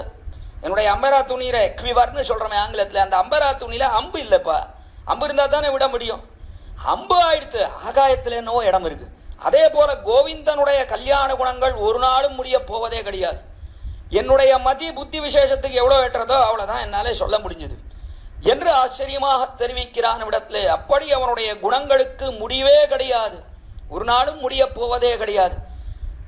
புகழோம் படியோம், புகழோம் படியோம். ஆச்சரியமா ஆழ்வார் தெரிவிக்கிறார் பெரிய திருவந்தாதியிலே 2ஆம் பாசுரம். புகழோம், அவனை புகழ மாட்டோம், படியோம், அதனாலே பழி சொல்லாமல் இருப்போம். புகழ்வோம் பழிப்போம், புகழ்வோம் புகழ்வோம் பழிப்போம். அவனுக்கு புகழ் சொன்னால் அது பழியாக போய் முடியும். ரொம்ப அற்புதமா தெரிவித்தார் ஆழ்வார், சரிமா தெரிவித்தார். புகழ், அவனை ஸ்தோத்திரம் பண்ணுகிறோம், அவனுடைய கல்யாண குணங்களை எல்லாம் கொண்டாடுகிறோம். அது என்ன ஆகுது? பழியில போய் முடியறது. கடைசியில எல்லாம் பழி, அவனுக்கு சொல்லக்கூடியதெல்லாம் பழினா. நான் ஆச்சரியம், அது எப்படி அவனை கொண்டாடினா அது போய் பழியில போய் முடியும்? இது ஒத்தராலையும் அர்த்தம் சொல்ல முடியாதுன்னா. பெரியவாச்சான் பிள்ளை அவதரித்து 4000 திவ்ய பிரபந்தங்களுக்கு அர்த்தம் சொல்லவில்லை என்று சொன்னால், பெரியவாச்சான் பிள்ளை பின்புள்ளவைக்கும் தெரிய வியாக்கியைகள் செய்வால் அரிய அருளிச்சே பொருளை ஆரியர்களுக்கு இப்போது அருளி செயலாய் தறிந்து என்கிறார் மணவாள மாமுனிகள் உபதேச ரத்னமாலையில. பெரியவாச்சான் பிள்ளை அவதரித்து வியாக்கியானம் செய்யவில்லைன்னா இந்த பாட்டுக்கு அர்த்தமே சொல்ல முடியாது. ஆச்சரியமா காட்டுகிறார் இடத்துல அர்த்தம். புகழோம் பழியோம், புகழ்வோம் பழிப்போம் ரெண்டு சொன்னா. புகழ்வோம் பழிப்போம். அவனை புகழ்ந்தால் அது பழியாக போய் முடிகிறது. ஏன் அப்படின்னா நமக்கு எவ்வளோ புகழ முடிகிறதோ அவ்வளோதான் புகழ்கிறோம். உடனே லோகத்தில் இருக்கிறவள்லாம் என்ன பண்ணுறா அப்படின்னா மந்தமதிகள்லாம் உடனே இவ்வளோதான் அவனுக்கு புகழ் என்று கேட்கிறார்கள். அவர்களுக்கு தெரிய மாட்டேங்கிறது. நம்மாலே இவ்வளவுதான் புகழ முடியும் என்பது அவளாலே தெரிய முடியவில்லை. புகழுக்கெல்லாம் அப்பாற்பட்டவன் அந்த எம்பெருமான். அவனுடைய புகழ், அவனுடைய கீர்த்தி, அவனுடைய குணங்கள், அதற்கெல்லாம் முடிவே கிடையாது. அப்படி இருக்கும் காலத்தில் எவ்வளோ புகழ முடியுமோ அவ்வளோதானே புகழ முடியும். அதுக்கு மேலே நம்மளால புகழ முடியாது. அதனால என்ன ஏற்படுறது அப்படின்னா அதுவே அவனுக்கு இகழ்வா போய் முடிகிறது. லோகத்தில் இருக்கிறவங்கள நினைக்கிறா, ஓ இவ்வளவுதான் அவனுக்கு குணம் போல இருக்கு என்று நினைத்து விலகிச் செல்கிறார்கள். என்ன ஆச்சரியம்! அதனாலே நாம் புகழக்கூடிய புகழ்ச்சி எல்லாம் கடைசியில் இகழ்ச்சியில் போய் முடிகிறது. எல்லாரும் இவ்வளவுதான் நான் குணம், என்ன பெரிய இவனுக்கு என்னவோ பெரிய பெருமை இருக்குன்னு நினச்சின்னு வந்தோம், கடைசியில் இவ்வளோதான் குணம், அவ்வளோதானே ஆழ்வார் பாடியிருக்க அப்படின்ட்டு போறா. அட முட்டாள்களே, இதுவே தெரியலையே, இவ்வளவுதான் நான் சொல்ல முடியும் அவன குணத்தை, மேற்கொண்டு சொல்ல முடியாது. அப்படிப்பட்டதுதான் அவனுடைய குணங்கள். அது எண்ணிலடங்காதவையாக இருக்கக்கூடியது அவனுடைய கல்யாண குணங்கள் என்று ஆச்சரியமா தெரிவிக்கிறார். தான் ஏகாந்த மங்கள குணாஸ்பத அஸ்தேயம். அதற்கு மேலே என்ன அப்படின்னா அவனுக்கு ஹேயம் இருக்கே, கெட்ட குணங்கள் அவனை வெந்து தீண்டுவதே கிடையாது. எல்லாவற்றுக்கும் எதிர்த்தட்டாக இருக்கிறான். அகிலேய பிரத்யனீக கல்யாணைகதான ஸ்வேதர சமஸ்த வஸ்து விலட்சணானந்த ஞானானந்தைக்க ஸ்வரூபாக. சுவாமி எம்பெருமானார் அற்புதமா தெரிவிக்கிறார் கத்தியத்தில். இப்படி இருக்கான், அகிலேய பிரத்யனீக கல்யாணைகதான, அகிலேய பிரத்யனீகம் என்று எம்பெருமான் இருக்கானே, அகிலேய பிரத்யனீக கல்யாணைகதான, ஹேயங்களுக்கெல்லாம் எதிர்த்தட்டா இருக்கான். கல்யாண ஏகதான, கல்யாண குணங்களுக்கே இருப்பிடமாக இருக்கிறான். அப்படிப்பட்ட ஞானானந்த ஸ்வரூபனாக இருக்கக்கூடியவன் எம்பெருமான் என்று தெரிவிக்கிறான்னாலே குணங்கள் நிறைந்தவனாக இருக்கிறான். கெட்ட குணங்களுக்கு எதிர்த்தட்டா இருக்கான். ரிப்பல்லன்ட்னு சொல்றமே ஆங்கிலத்தில், அதான் எதிர்த்தட்டு. அவனிடத்துல எந்த கெட்ட குணமும் நெருங்கவே முடியாது, எதிர்த்து போய்விடும் அவ்விடத்திலே. அவனுடைய குணங்கள் அவனிடத்திலே இருக்கிறபடியினாலே அவைகளெல்லாம் கல்யாண குணங்களாக ஆகின்றன. அவனிடத்திலே வந்து சேராதபடியினாலே அவைகளெல்லாம் கெட்ட குணங்களாக தள்ளப்படுகின்றன. லோகத்தில் ஒருத்தனிடத்துல குணம் இருக்குன்னு கொண்டாடுறோம். ஏன் கொண்டாடுறோம்? எம்பெருமானிடத்திலே அந்த குணம் சேர்ந்து நல்ல குணமாக அவை ஆயிருக்கிறது. அந்த குணத்திலேயே இவனிடத்திலே பார்க்கிறபடினாலே இவனும் குணவாடன் என்று கொண்டாடும்படியாக இருக்கிறான் லோகத்திலே. நாளை எம்பெருமானிடத்திலே எல்லா குணங்களும் சேர்ந்து கல்யாண குணங்கள் ஆகின்றன. நாளை குணக்கடலாக இருக்கக்கூடியவன் எம்பெருமான் என்று பார்க்கிறோம். அகிலேய பிரத்யனீக கல்யாணைகதானா என்று இரண்டு ஆச்சரியமான அடையாளம் எம்பெருமான். உபயலிங்காதிகரணம்னு பிரம்மசூத்திரத்துல ஒரு அதிகரணம், ஒரு சாப்டர். அதே உபயலிங்காதிகரணம்னு ரெண்டு லிங்கங்கள், லிங்கம் லிங்கம்னா அடையாளம்னு அர்த்தம். நம்ம சம்பிரதாயத்தில் ரெண்டு லிங்கம் ஒத்துண்டு இருக்கோம். ரொம்ப ஆச்சரியம். சைவ மதத்தில் அவ பஞ்சலிங்கம்னு சொல்றா, 5 லிங்கத்தை ஒத்துண்டு இருக்கோன்றா. நம்ம சம்பிரதாயத்திலேயே லிங்கம் உண்டு. நம்ம சம்பிரதாயத்தில் கூட லிங்கம் உண்டா? நான் உண்டு. எது என்ன? 2 லிங்கம் உண்டு. எது 2 லிங்கம்னா 2 அடையாளம். லிங்கம் லிங்கம்னா எம்பெருமானுக்கு அடையாளம். எது லிங்கம் எது அடையாளம்னா அவன் கல்யாண குண கடலாக இருக்கிறான், கெட்ட குணங்களுக்கு எதிர்த்தட்டாக இருக்கிறான் அந்த எம்பெருமான் என்று ஆச்சரியமா தெரிவிக்கிறான். உடனே ஒருத்தன் சொன்னான், நானும் அப்படிதான், நானும் எம்பெருமானை போலத்தான். என்னப்பா நீயும் எம்பெருமான போலையா? ஆச்சாரியன் ஆச்சரியப்பட்டார். என்னப்பா எம்பெருமான போலேன்னு ஒரேடியா சொல்லிட்டேன், நீ எம்பெருமானை போல எந்த விதத்திலே உனக்கு சாமியம்? எனக்கும் அப்படிதான். கல்யாண குணங்களை, என்னுடைய கல்யாண குணங்களை எண்ணவே முடியாது, என்னுடைய தோஷங்களையும் எண்ண முடியாது. இப்படி எம்பெருமானுடைய கல்யாண குணங்கள் தோஷங்கள் இவையெல்லாம் எண்ண முடியாதோ அதே போலத்தான் என்னுடையும் எண்ண முடியாது. ஆச்சாரியன் ஆச்சரியமா பார்த்தார். அப்படியா, அவ்வளோ கல்யாண குணம் இருக்கா அவனிடத்துல என்று கேட்டார். கேட்ட உடனே அவன் சிரிச்சுட்டே சொன்னான், இல்லை சுவாமி, என்னிடத்துல கல்யாண குணங்களை எண்ண முடியாது. ஏனென்றால் என்னிடத்துல கல்யாண குணங்கள் இல்லவே இல்லை. மாற்றி வச்சுக்கணும், எம்பெருமானுக்கு எனக்கும் இப்படி மாற்றி வச்சுக்கணும். கல்யாண குணங்கள் என்னிடத்துல இல்லவே இல்லை, அதனால எண்ண முடியாது. தோஷங்கள் அதையும் எண்ண முடியாது. ஏனென்றால் அவ்வளவு தோஷம் இருக்கு, எண்ணிலடங்காத தோஷங்கள் இருக்கிறபடினாலே அந்த தோஷங்களையும் என் விஷயத்துல எண்ண முடியாது. இது எல்லாருக்கும் பொருத்தும். நமக்கெல்லாம் நம்முடைய தோஷங்களை ஒரு நாளும் எண்ணி முடிக்கவே முடியாது.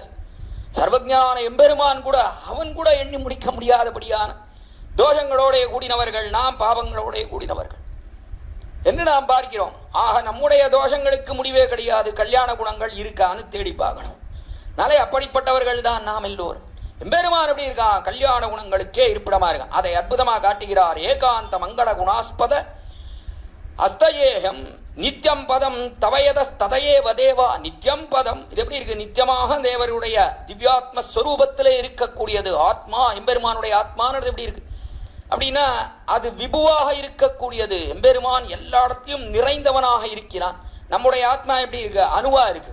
நம்முடைய ஆத்மா நம்ம சரீரத்துக்குள்ளே இருக்கக்கூடிய ஆத்மா அது அணுவாக இருக்கிறது. அணுஹேஷ ஆத்மா என்று அணுஸ்வரூபனாக இருக்கிறான்.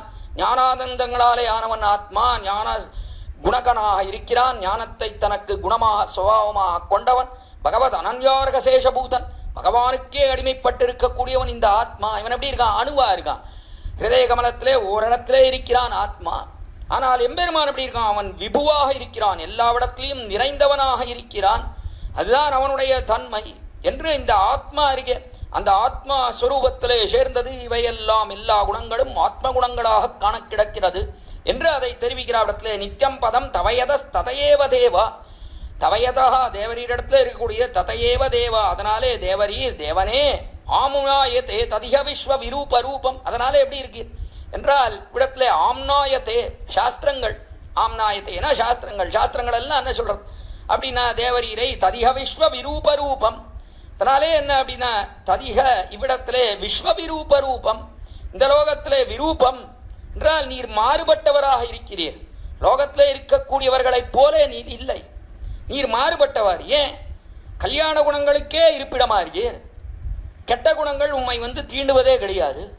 இப்படி நீர் மாறுபட்டவர், லோகத்தில் இருக்கிறா போல இல்லை. தேவரீர் மாறுபட்டவரா இருக்கிற. அப்படி இருக்கிறபடினாலே என்ன ஏற்படுறது? தேனைவனன் விதம் அசப்தம் அரூபம் ஆகு என்று எல்லாரும் என்ன சொல்றா? ஆகு எல்லா பெரியவர்களும் என்ன சொல்றா? தேனைவ நன்விதம் அசப்தம் அரூபமாகு. உம்மிடத்துல என்ன இருக்கு? அசப்தம் அரூபம் என்றால் தேவரீரை ஒரு சப்தமிட்டு சொல்ல முடியாது.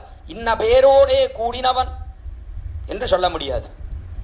அதற்கு மேலே அரூபமாகு என்று தேவரீருக்கு இந்த வடிவு இருக்கிறது என்றும் சொல்ல முடியாது.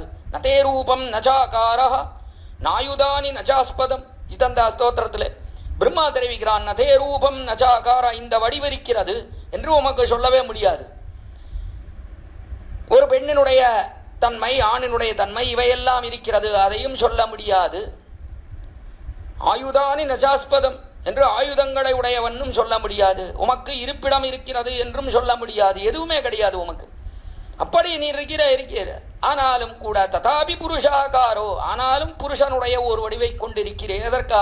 பக்தானாம் தொம் பிரகாசசே, பக்தர்களுக்கா அடியார்கள் உம்மை பற்றி வாழ்ந்து போக வேண்டும் என்கிறபடினாலே ஒரு வடிவை தேவரீர் ஸ்வீகரிக்கிறீர், கொண்டிருக்கிறீர்னு அவர் தெரிவிக்கிறாரே. அதே போல எம்பெருமானுக்கு அதை காட்டுகிறார் இங்கே குரத்தாழ்வான். எம்பெருமானுக்கு ஒரு வடிவமோ அல்லது ஒரு பேரோ கிடையாது சுவாமி. ஒரு வடிவமும் கிடையாது, பேரும் சொன்னால் அசப்தம் அரூபமாகு. அசப்தம், அவனை இந்த சப்தத்தை இட்டு அழைக்க முடியாது. அதே போல இந்த ஒரு ரூபம், இந்த ஒரு வடிவிருக்கிறது என்றும் சொல்ல முடியாது அவனுக்கு என்று சொன்னா இது என்ன சுவாமி ஆச்சரியமா இருக்கு. இப்படி சொன்னா என்ன அர்த்தம் என்றால் வேதாந்தம் இதைத்தான் சொல்றது. அப்படி சொன்னா என்ன அர்த்தம்? இது ஒன்றும் புரிபடலையே. அது எப்படி இருக்க முடியும்? அவனுக்கு பேர்கள் எத்தனை பேர் பார்க்கிறோம். அவனுக்கு பேர் இல்லையா? கோவிந்தா, கேசவா, நாராயணா, தாமோதரா என்றெல்லாம் எத்தனையோ பேர் பார்க்கிறோம்.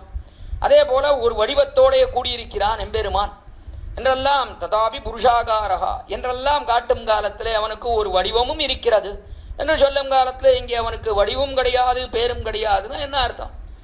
அப்படின்னா எதிலே நோக்கு என்று சொன்னால் நம்மை போலே அவனுக்கு ஒரு வடிவம் கிடையாது, நம்மை போலே ஒரு பேர் கிடையாது.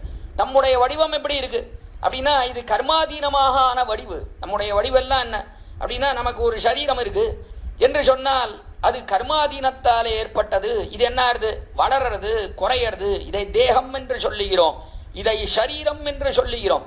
தேகம் தேகம்னு என்ன? திக உபச்சயேன்னு தாத்து. இது வளர்கிறது, வளர்ந்து கொண்டே போகிறது சிறிது வயது பரியந்தம். அதனாலே அப்பொழுது இதற்கு தேகம்னு பேர். ஒரு 20 வயசு 25 வயசு அது பரியந்தம் வளர்கிறதுனா இதற்கு தேகம்னு பேர். அப்புறம் என்ன ஆகுது? குறைஞ்சுட்டே வருது. ஷீரியதே இது சரீரம், குறைஞ்சுட்டே வருது. அதனாலே அப்பொழுது இதற்கு சரீரம்னு பேர். எம்பெருமானுக்கு இதெல்லாம் கிடையவே கிடையாது. நமக்கு இதெல்லாம் ஏற்படுறது எதன் காரணத்தாலே அப்படின்னா விருத்தி கிராசங்கள். இதுக்கெல்லாம் காரணம் என்ன? வளர்றது, குறையிறது. இதுக்கெல்லாம் காரணம் நம்முடைய கர்மம் காரணம். ஆனால் எம்பெருமானுக்கு அது கிடையாது. எம்பெருமானுக்கு இச்சையாலே ஏற்படக்கூடியது ஒன்று. அவனுடைய வடிவிற்கு அவன் இச்சையாலே ஒரு வடிவை கொண்டு அதனாலே எம்பெருமான் இச்சையாலே வளர்கிறான், இச்சையாலே குறைகிறான். வாமனனாக வந்தானே தன்னுடைய இச்சையாலே குறைந்து குள்ளனாக வந்து சேர்ந்தான். திரிவிக்கிரமனாக வளர்ந்தானே தன்னுடைய இச்சையாலே பெரிய வடிவை கொண்டு லோகத்தை எல்லாம் அளந்தான்.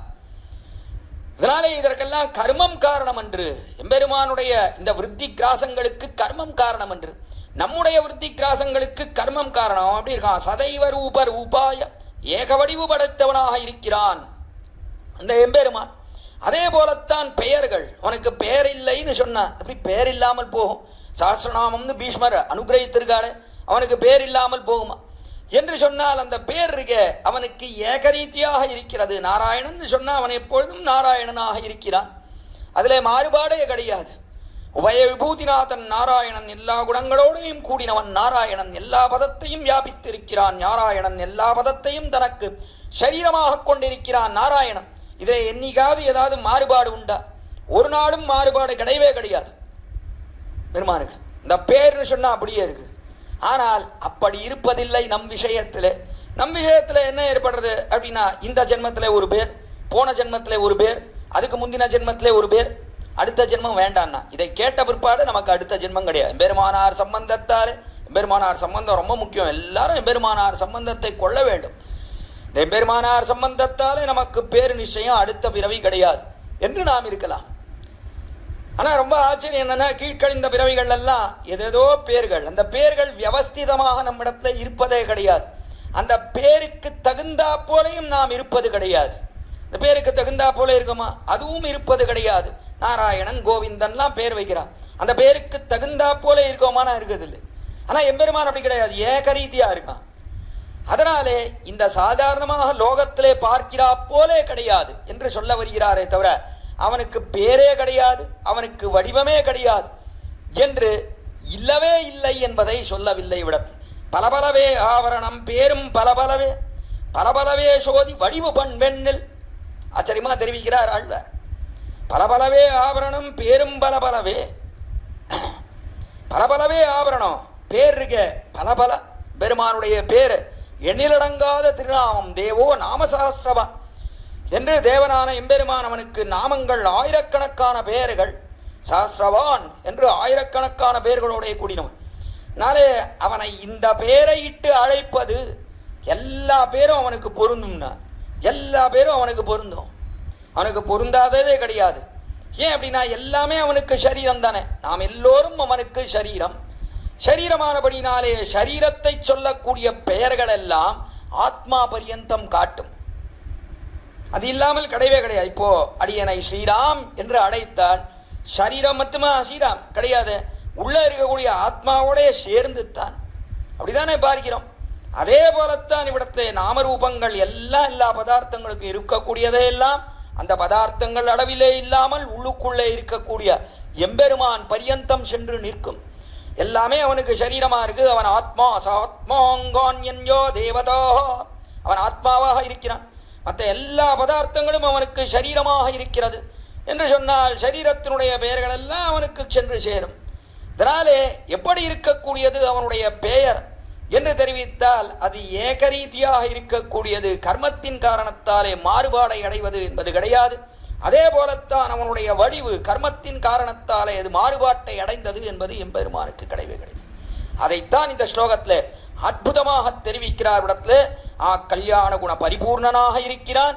அப்படிப்பட்ட கல்யாண குண பரிபூர்ணனாக இருக்கக்கூடியவனுக்கு ஒரு பேரோ வடிவோ அது ஏகரீதியாக இருக்கிறதே தவிர கர்மத்தின் காரணத்தாலே மாறுபாடை அடைவது என்பது ஒரு நாளும் கிடையாது. அதனாலே அவனுக்கு இந்த வடிவு இந்த பெயர் என்று நம்மாலே இட்டு அறுதியிட்டு சொல்லவே முடியாது என்று ஆம்நாயத்தே ததிக தத்துவ விஸ்வவிரூப ரூபம், அதைத்தான் விஸ்வவிரூப ரூபம்னு தெரிவித்தார். விஸ்வவிரூபம் என்று சொன்னால் லோகத்திலே இருக்கிறா போலே கிடையாது. அவனுக்கு பெயர் வடிவு இதெல்லாம் இருக்கே, லோகத்திலே இருக்கிறா போல கிடையாது, கர்மத்தின் காரணத்தாலே வந்ததன்று அவனுக்கு என்பதை அற்புதமாக 7வது ஸ்லோகத்திலே காட்டினார். சரி, இவ்வளோ குணங்கள் எல்லாம் அவனிடத்துல இருக்கிறது. அப்படிப்பட்ட குணத்தோட கூடின இந்த எம்பெருமான் இதையெல்லாம் நாம நம்முடைய சரீரத்தை கொண்டு அதையெல்லாம் அனுபவிக்க முடியுமா?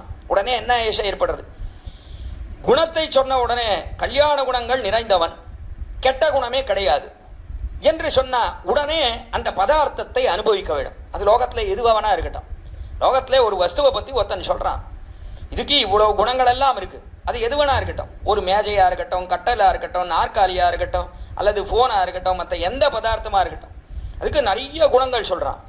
சரி, குணங்கள் எல்லாம் எவ்வளோ இருக்கு, இது கெட்டதுன்னு என்ன இருக்கு என்று ஆராய்ந்து பார்த்தா லோகத்தில் இருக்கக்கூடிய பதார்த்தத்துக்கு ஏதாவது ஒரு கெட்டது நிறைந்து தான் இருக்கும்.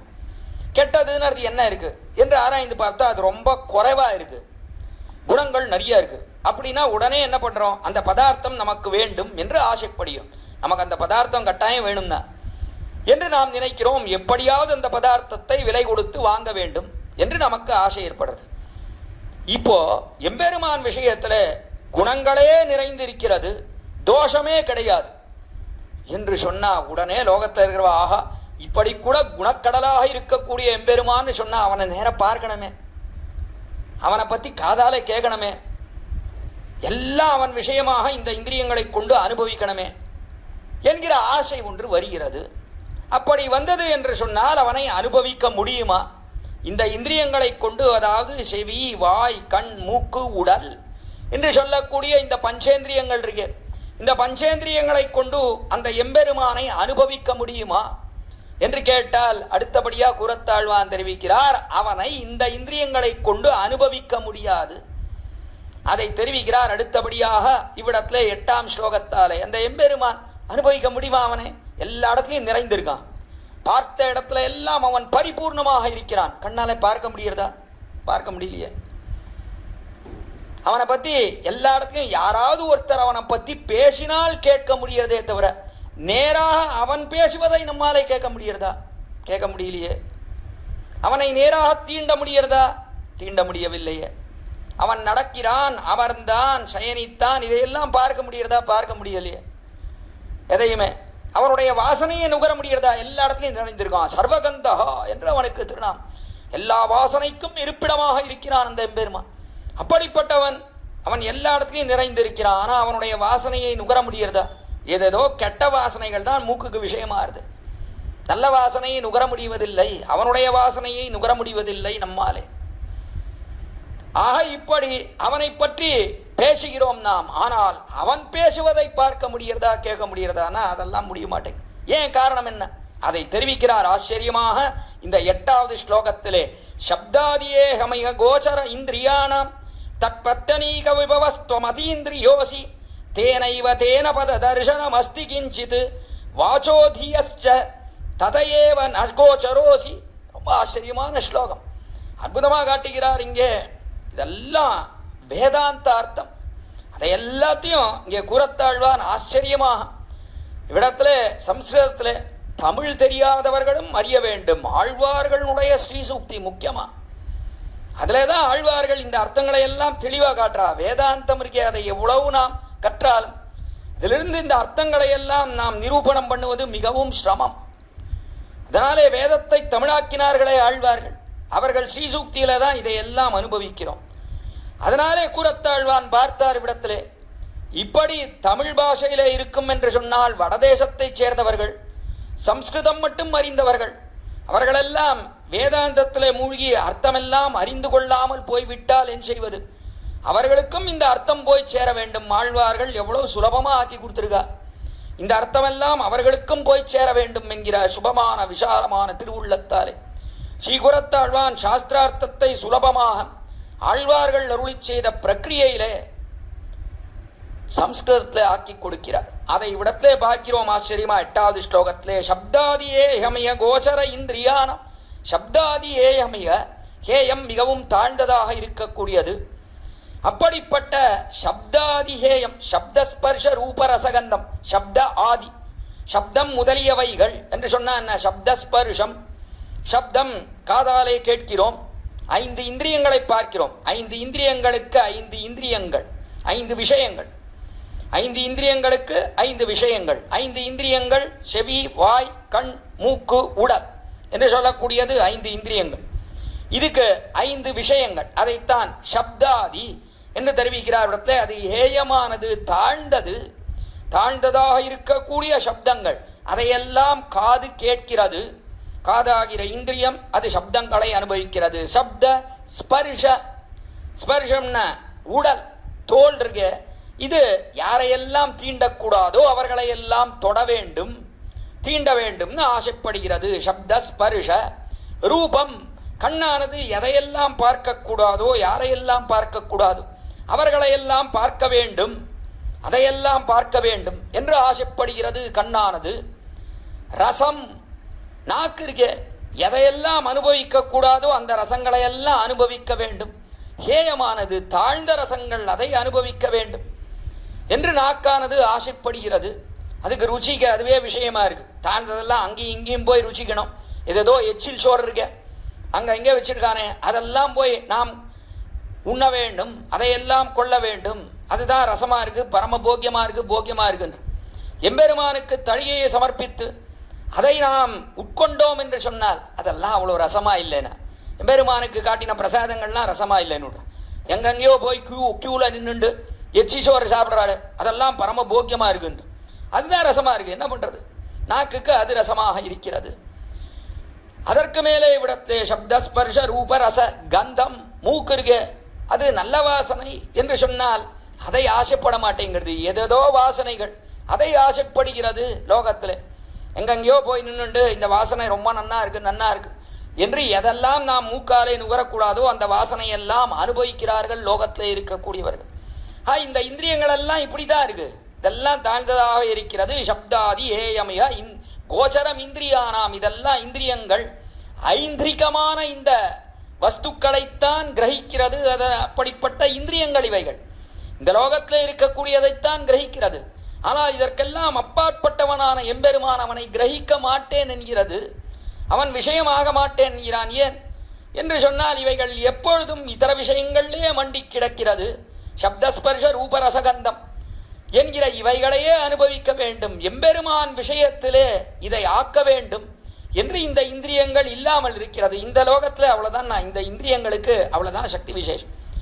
பொறியுணர் வவையிலன் ரொம்ப அற்புதமாக தெரிவிக்கிறார் ஆழ்வார் தம்முடைய முதல் திருவாய்மொழியில, முதல் பத்தில் முதல் திருவாய் பொறியுணர் வவையிலன் எப்படிப்பட்டவன் அந்த எம்பெருமான். அதைத்தான் இங்கே கீழே 7வது ஸ்லோகத்திலே ஏகாந்த மங்கள குணாஸ்பத அஸ்தேயம் என்று தெரிவித்தார். அவ்விடத்திலே கல்யாண குணங்களுக்கு இருப்பிடமாக இருக்கிறான் என்பதைத்தான் முதல்ல உயர்வர உயர் நலமுடையவன், குணத்தோட கூடினவன் என்று தெரிவித்தார் ஆழ்வார். எந்த குணத்தோட கூடினவனாக இருக்கிறான் என்று காட்டினார். மற்ற பேருடைய உயர்த்தியெல்லாம் ஒன்றுமில்லை என்று சொல்லும்படியாக உயர்ந்திருக்கக்கூடியவன் என்று நலமுடையவன் தெரிவித்தார். இப்படி குணத்தோட கூடின அந்த எம்பெருமானை பார்க்க முடியுமா என்றால் பொறியுணர் வவையில் பொறியுணர் என்றால் என்ன, பொறியாக இருக்கக்கூடிய சப்தாதி விஷயங்கள் அதற்கு இவன் ஈடு கொடுக்காதவன், வவையிலன் அதிலே அகப்படாதவனாக இருக்கிறான், அதற்கெல்லாம் மீறியவனாக இருக்கிறான். காரணம் என்ன, இவைகளெல்லாம் இவ்வளவுதான் இந்த லோகத்தில் இருக்கக்கூடிய இவைகளுக்கு இவ்வளவுதான் சக்தி, இதைத்தான் அனுபவிக்க முடியும். இதுக்கு மேலே இவைகளாலே போனால் இவர்களாலே அனுபவிக்கவே முடியாது, ஒரு நாளும் அதை கொள்ள முடியாது. இவ்வளவுதான் இந்த இந்திரியங்களுக்கு இவ்வளவுதான் சக்தி. கண் இருக்கிறது, கண்ணானது எவ்வளவு தேஜஸை பார்க்க முடியுமோ அவ்வளவுதான் தேஜஸை பார்க்க முடியும். அதற்கு மேலே போய்விட்டால் அது அதீந்திரியம், இந்திரியத்துக்கு மீறினது, அது இந்திரியத்துக்கு அப்பாற்பட்டதாக இருக்கக்கூடியது. அது ஐந்திரிகமாக இல்லை, அது அதீந்திரியமாக இருக்கிறது, இந்திரியத்துக்கு அப்பாற்பட்டது. எவ்வளவு ஒளியை கிரகிக்க முடியுமோ அவ்வளவுதான் கிரகிக்க முடியும் கண்ணாலே. ஒளி அதிகமாயிடுச்சுன்னா கண்ணு இருண்டு விடுகிறது, மின்னல் இடிக்கிறது. மின்னலை பார்த்தால் என்ன ஆகுது, மின்னலை பார்த்துட்டு அங்க இங்க பார்த்தா எல்லாம் இருண்டு போய் விடுகிறது. ஒண்ணுமில்லை, மாத்தியானிகத்தில் சூரியனை பார்க்கிறோம், சூரியனை பார்த்துட்டு வந்தா எல்லா இடத்துலையும் இருட்டா இருக்கு, தடிக்க விழுந்து விடுறாரு. என்ன ஆச்சு அப்படின்னா சூரிய நமஸ்காரம் பண்ணு சுவாமி, சூரியன் என்ன வெளிச்சத்தோட கூடினவன், அவனை பார்த்து வந்தார். எல்லா இடத்துலையும் வெளிச்சம் தானே இருக்கணும், எப்படி தொடுக்கி விழுந்தீர் அப்படின்னா கண்ணாலே எவ்வளவு வெளிச்சத்தை கிரகிக்க முடியுமோ அதற்கு சேரத்தான் கிராகண சக்தி அதற்கு இருக்கிறது, அதற்கு சேர கிரகிக்கிறது. அதுக்கு மேலே போயிடுச்சுன்னா இருண்டு போயிடுது. ரொம்ப ஆச்சரியமா மகாபாரதத்திலே விற்த்தாந்தம். இந்த காலத்தில் ஜெயத்ரதன் அவன்தான் அபிமன்யு அர்ஜுனனுடைய பிள்ளையை கொள்வதற்கு மூல காரணமாக இருந்தான். இருந்தபடினாலே அர்ஜுனன் அவன் சபதம் பண்ணினான், நாளை தினம் சூரியாஸ்தமனத்திற்குள்ளாக இந்த ஜெயத்ரதனை நான் முடித்து விடுவேன், இல்லையேல் அக்னி பிரவேசம் பண்ணுவேன் என்று சபதம் பண்ணினான். சபதம் பண்ணி கடைசியில் இந்த சபதமானது எல்லார் காதிலையும் எட்டியது. எட்டின உடனே துரியோதனாதிகள் பார்த்தா ஜெயத்ரதனே மாப்பிள்ளை வந்தான். ஜெயத்ரதன் தான் மாப்பிள்ளை. துஷலான்னு ஒரே ஒரு பெண் பிள்ளை கௌரவர்களுக்கு. அந்த பெண் பிள்ளை அவளை கைப்பிடித்தவன் ஜெயத்ரதன். இதனாலே இந்த மாப்பிள்ளையை பார்த்து மாப்பிள்ளை நாளைக்கு ஒரு தினம் மட்டும் நீர் வெளியில வரவே விடாதியும், உள்ளுக்குள்ளே ஆயிரும், பாதுகாப்பாயிரும் என்று தெரிவித்தார். தெரிவித்த உடனே மாப்பிள்ளை சொன்னான், அதே எப்படி நாளைக்கு நான் யுத்தத்தை பார்க்க வேண்டாம், அதெல்லாம் கட்டாயம் பார்ப்பேன் என்று தெரிவித்தான். துரியோதனன் பார்த்தான், என்னடா இது, இந்த மாப்பிள்ளைக்கு புத்தியே இல்லை, இவனோ பனைமரம் உயரத்துக்கு இருக்கான், 17 அடி உயரத்துக்கு இருக்கான். அப்படி இருக்கும் காலத்தில் இவன் போய் யுத்தத்துக்கு வந்தானா எங்கிருந்து பார்த்தாலும் தெரியும், அர்ஜுனன் இவனை சுலபமாக வெட்டி சாய்த்து விடுவானே, நாளை தினம் சூரிய அஸ்தமனத்துக்குள்ளா என் செய்வது என்று யோசித்தான். பிற்பாடு துரியோதனன் தெரிவித்தான், சரி பரவாயில்ல, உம்மை குழியை தோண்டி அதற்குள்ளே இழக்கிறோம், அப்பதான் நீர் வெளியில தெரிய மாட்டீர். இன்னும் பெரிய குழியை தோண்டி அதுக்குள்ளே இறக்கிவிட்டான் ஜெயத்ரதன். தலை மட்டும்தான் வெளியில இருக்கு, அதுல இருந்து யுத்தத்தை மட்டும் பார்த்துட்டு இருக்கான். போன அப்புறம் குழியில இறக்கிறதுன்னு இருந்து போறதுக்கு முன்னாடியே மாப்பிள்ளையே குழியில இறக்கின பிரபாவம் துரியோதனத்துக்கு தான் உண்டு. போறதுக்கு முன்னாடியே இறக்கிட்டான் குழியில. இறக்கி பிற்பாடு அவன் அவ்விடத்திலிருந்து யுத்தத்தை பார்த்து வருகிறான் ஜெயத்ரதன். அப்படி பார்த்து வரும் காலத்திலே நாடிகை கூறிட்டு காத்து நின்னா அரசர்கள் தம் முகப்பே நாடிகை போற படபொருதவன் தேவகி தன் சிறுவன் ஆடிகொண்டன் அறிவ இரவி மறைப்பா ஜெயத்ரதன் தலையே பாலிருளப் படை பொருதவன் பக்கமே கண்டாருளர். அற்புதமா பெரியாழ்வார் பாசுரம் பாடுகிறார். இடத்துல நாடிகை கூறிட்டு காத்து நின்னா, எல்லாரும் ஷிஃப்ட் போட்டு நாடிகையை கூறிட்டு காத்து நின்னார்கள். அந்த குடியை எல்லாரும் காத்து நின்னார்கள். காலத்துல அரசர்கள் எல்லாம் காத்துன்னு இருக்கா ஜெயத்ரதன் இருந்த குடியை. அப்படி காத்து நிற்கும் காலத்திலே நாடிகை போக படை பொருதவன் தேவகி தன் சிறுவன். நாடிகை எல்லாம் போயிட்டே இருந்த காலத்துல தேவகி தன் சிறுவன் கண்ணபிரானவன் பார்த்துட்டே இருக்கான். அர்ஜுனனும் இங்க தேடுறான் அங்க தேடுறான், ஜெயத்ரதன் எங்க இருக்கான்னு தெரியல. கடைசியில சூரிய அஸ்தமனம் போடுது. அந்த சமயம் வந்தாயிற்று. வந்த உடனே ஆழிகொண்டன் இரவி மறைப்பா ஜெயத்ரதன் தலையை ஆழியை கொண்டான். இடத்துல சக்கரத்தை கொண்டான். சக்கரத்தை கொண்டு சூரியனை மறைத்தான் கண்ணபிரான். மறைச்சுட்டு அர்ஜுனை பார்த்து, அர்ஜுனா சூரியாஸ்தமனம் ஆயிடுத்து, ஒன்றும் பண்ண முடியாது, ஜெயத்ரதனை நம்மாலே காண முடியவில்லை என்று தெரிவித்தான். தெரிவித்த உடனே அர்ஜுனனும் ஆமாங்கண்ணா என்ன பண்றது, ஐயோ நீ காப்பாத்துவேன்னு நினைச்சு சபதம் பண்ணினேனே என்று தெரிவித்தான். கண்ணன் சொன்னா, ஐயோ என்ன பண்றது, உன்னுடைய சபதத்தை என்னாலே நிறைவேற்ற முடியவில்லையே என்று 2 பேரும் கட்டின்னு ஓனு அழுதா அக்னியை மூட்டினார்கள். அக்னி பிரவேசம் பண்ண வேணும்னு அக்னியை வலம் வந்தான், சுத்தி வந்தான். இதையெல்லாம் காண வேண்டும். அக்னி பிரவேசம் பண்ண போகிறான் அர்ஜுனன். இனி யுத்தம் முடிந்தது, நம் கைக்குத்தான் வெற்றி என்று நினைத்து ஜெயத்ரதன் குழியிலிருந்து கஷ்டப்பட்டு எழுந்து வெளியில நின்று அதை பார்க்கிறான். அப்படி பார்த்த காலத்தை கண்ணன் பார்த்தான். எதிரே ஜெயத்ரதன் நிற்கிறான். கண்ணன் பார்த்தான், ஆழியை திரும்பி பெற்றான். அதாவது சக்கரத்தை மீண்டும் வாங்கினான். வாங்கின உடனே என்னாச்சு, எங்கு பார்த்தாலும் வெளிச்சம் வந்து சேர்ந்தது. உடனே கண்ணபிரான் தெரிவித்தான், அர்ஜுனா இது ஏதோ மேகம் பண்ணின சதி என்று நினைக்கிறேன். மேகம் சூரியனை மறைத்தது, அதனாலே நாமும் சூரிய அஸ்தமனமாகிவிட்டதுன்னு நினைத்தோம். ஆனால் இது மேகம் பண்ணின சதி என்று நினைக்கிறேன்னு தெரிவித்தான். அது மேகம் ஒன்றும் சதி பண்ணல, மேக வண்ணன் பண்ணின சதி. கண்ணபிரான் பண்ணின சதி, மேகம் சதி பண்ணவில்லை, மேகவண்ணன் பண்ணின சதி இது. மறுபடியும் சூரியனை கையில, அதாவது சக்கரத்தை கையில வாங்கின உடனே சூரியன் பளபளன்னு பிரகாசித்தான். ஜெயத்ரதனை கண்ணாலே காட்டினான் கண்ணபிரான். எடுத்தான் காண்டீவத்தை, அன்பை கூட்டினான், விட்டான் பானத்தை. ஜெயத்ரதன் தலை உருண்டு ஓடியது என்று விற்த்தாந்தம் பார்க்கிறோம். இப்படி அவன் செய்தானே கண்ணபிரான். அங்கதான் ஆச்சரியமா இந்த பாசுரத்துக்கு மணவாள மாமுனிகளுடைய அற்புதமான வியாக்கியானம். விஷவாட்சிகாமணிகள் ஆச்சரியமா வியாக்கியானம் பண்ணுகிறார். நமக்கு இந்த கேள்வியே தோணாது. ஆனால் கேள்வியையும் எழுப்பி அதற்கு அறிவியல் ரீதியாக ஒரு ஆச்சரியமான சயின்டிபிக் எக்ஸ்பிளனேஷன், ஒரு ஆச்சரியமான கருத்தையும் தெரிவிக்கிறார் மணவாள மாமுனிகள் அவ்விடத்திலே. அதாவது சூரியனை மறைத்தான் என்று சொன்னால் எதை கொண்டு மறைத்தான்? தன்னுடைய கையிலே இருக்கக்கூடிய சக்கரத்தை கொண்டு மறைத்தான்.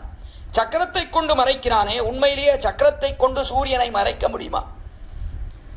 சூரியன் அவன் மிகுந்த பிரகாசத்தோடே கூடினவன்.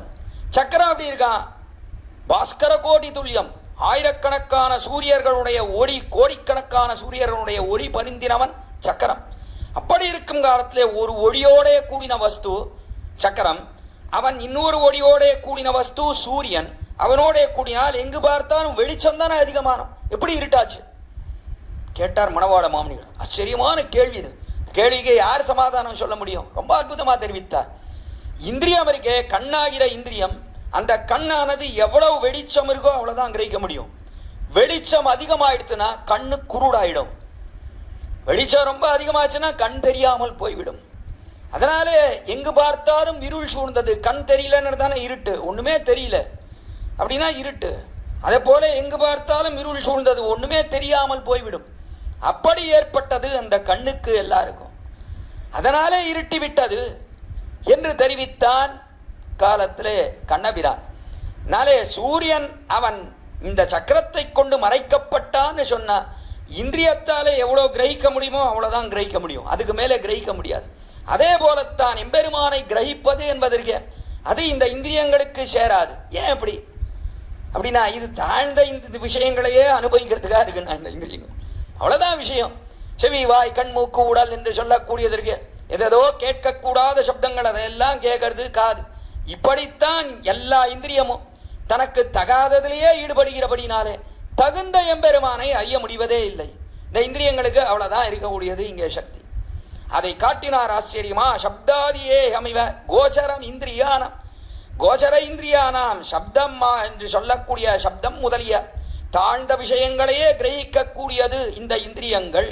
தத் பிரத்யனீக விபவஸ்துவம் அதீந்திரியோசி, தத் பிரத்யனீக விபவஹா, அதற்கு எதிர்த்தட்டாக இருக்கக்கூடியவன் நீ எம்பெருமானே. தேவரீர் அதற்கு எதிர்த்தட்டாக இருக்கிறீர். தத் பிரத்யனீகா, இந்திரியங்களாலே கிரகிக்க முடியாதபடியாக எதிர்த்தட்டாக இருக்கிறீர். எவ்வளவு முடியுமோ அவ்வளவுதான் இந்த இந்திரியங்களாலே கிரகிக்க முடியும், அதுக்கு மேலே கிரகிக்க முடியாது. அப்படி நீர் இருக்கிறீர். விபவஸ்துவம் அதீந்திரியோசி, அதீந்திரியனாக இருக்கிறீர். இந்திரியங்களுக்கு அப்பாற்பட்டவராக தேவரீர் இருக்கிறீர். அதீந்திரியோசி.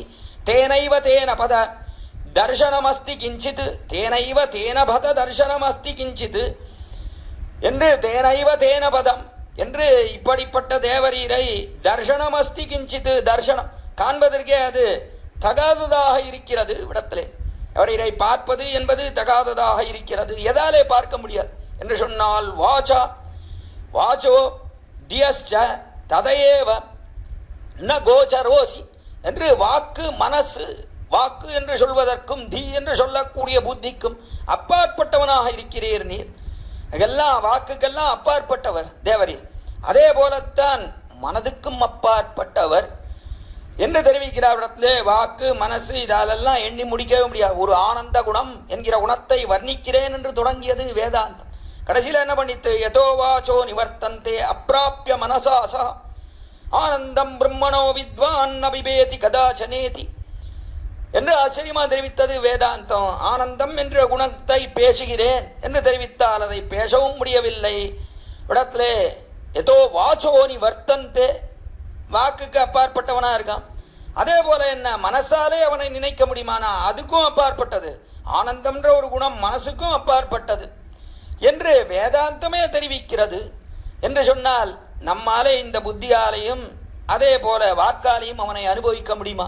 ஒரு நாளும் அனுபவிக்க முடியாது என்று இந்த தெரிவித்தார். அதனாலே அவனுடைய கல்யாண குணங்கள் எல்லாம் இருக்கே, கீழே 7ஆம் ஸ்லோகத்திலே சொன்ன கல்யாண குணங்கள் அதையெல்லாம் நம்மாலே அனுபவிக்க முடியுமானா அது வாக்குக்கும் மனசுக்கும் அப்பாற்பட்டதாக இருக்கிறது. அந்த பத சொன்னால் ஐயோ இப்படி இருக்கிறது வருத்தப்படுறாரு கூறத்தாழ்வன். இதெல்லாம் இப்படி இருக்க, எப்படி இதை நம்மாலே அனுபவிக்க முடியும்? இதை அனுபவிக்க முடியாது. இந்திரியங்கள் எல்லாம் சப்தாதி விஷயத்திலேயே மண்டி கிடக்கிறது, அதற்கு தகுந்ததாகவே இருக்கிறது. இதெல்லாம் அவன் எப்படி இருக்கான்? அப்பிராகிருதமாக இருக்கிறான். இந்த இந்திரியங்கள் எல்லாம் பிராகிருதமாக இருக்கிறது.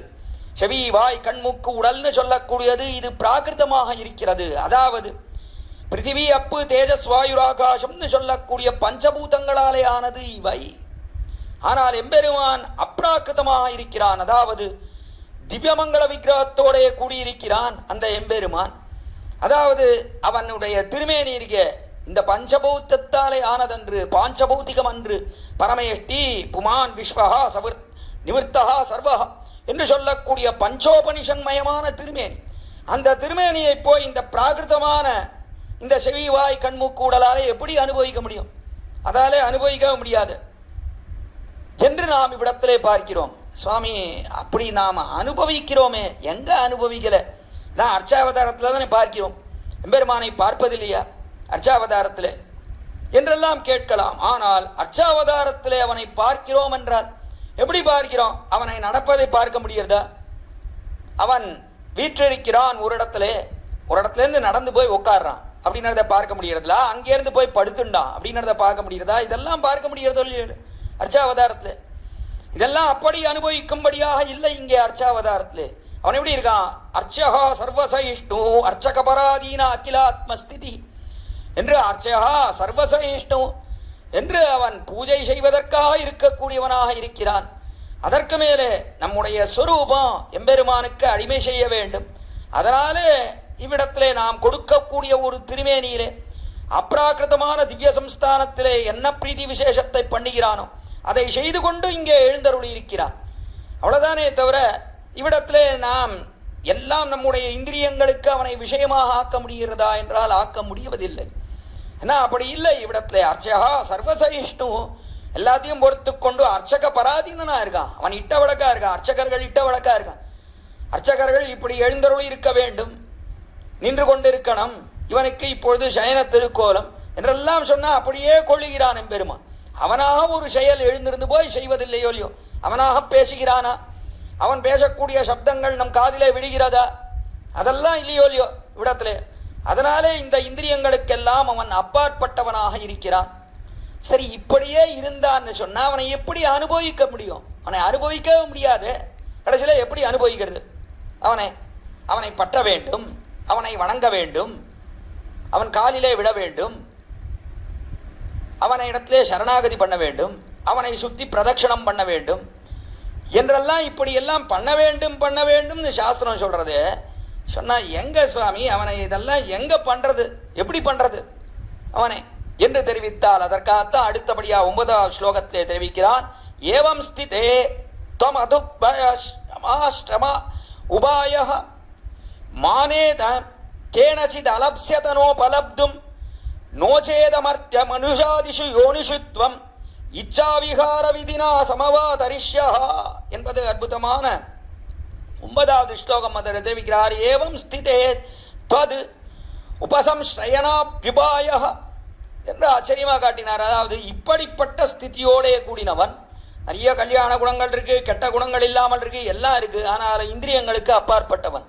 இந்திரியங்களை கொண்டு எங்களாலே அனுபவிக்க முடியாது என்று சொன்னால் இதுதான் ஸ்திதி. ஏவம் ஸ்திதே துவம் தேவரீர் இப்படி இருக்கும் காலத்திலே துவது உபசம்ஸ்ரய ஆஸ்ரயாக என்று தேவரீரை நன்றாக ஆசிரயிக்க வேண்டும், பற்ற வேண்டும், தேவரீரை வணங்க வேண்டும் என்றெல்லாம் சொன்னால் மானேன கேனசித் அலப்ஸ்யத நோபலப்தும், மானேன பிரமாணங்கள் அது சொல்லுகிறது என்று சொன்னால் எம்பெருமான் இப்படிப்பட்டவன் அப்படிப்பட்டவன், இவ்வளோ குணத்தோடைய கூடினவன், அவனுடைய லீலைகள் இப்படி இருக்கு, அவனுடைய விற்த்தாந்தங்கள்லாம் இப்படி சொல்கிறது என்றெல்லாம் மானேன, மானம்னா இங்கே பிரமாணம்னு அர்த்தம்.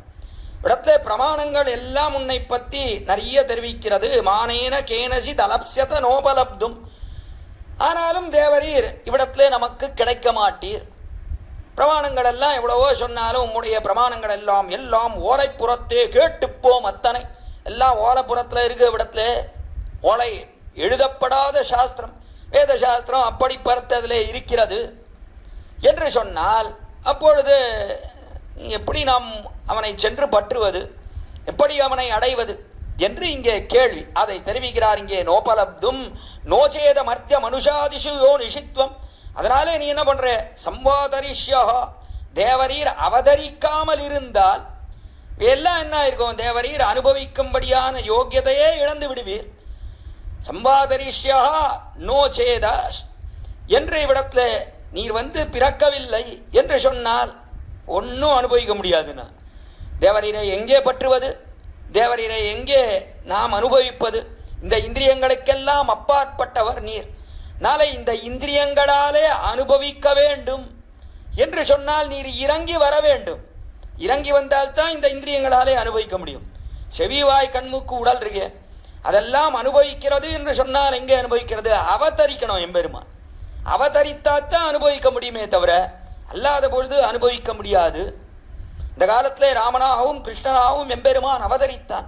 அவதரித்தபடியினாலே அவன் பேசக்கூடிய பேச்சுக்கள் எல்லாம் காதுக்கு விஷயமாயிற்று. அவனை எத்தனையோ பேர் ஸ்பர்சித்தார்கள், தீண்டினார்கள். அவனுடைய வாசனையெல்லாம் மூக்குக்கு விஷயமாயிற்று. அதே போல அவனுடைய ஆச்சரியமான அந்த பேச்சு, அவனை பற்றி பேசக்கூடிய காலத்திலே நாக்குக்கு அது பரம இனிமையாக இருந்தது என்றெல்லாம் இவ்விடத்திலே இந்திரியங்கள் அவைகளுக்கெல்லாம் இவ்விடத்திலே சோரிடுகிறா போலே எம்பெருமான் வந்து திருவோதாரம் பண்ணினான். அதை காட்டுகிறார் இவ்விடத்திலே. தேவரீர் திருவோதாரம் பண்ணாமல் போனார். அதுலேயும் எப்படி திருவோதாரம் பண்ணினீர் அதை தெரிவிக்கிறார். அமர்த்திய மனுஷாதிஷு யோ நிஷுத்வம் என்று அமர்த்தியன மிருத்யு இல்லாத தேவதைகள் தேவதா யோனியிலே பிறந்தீர் நீர்.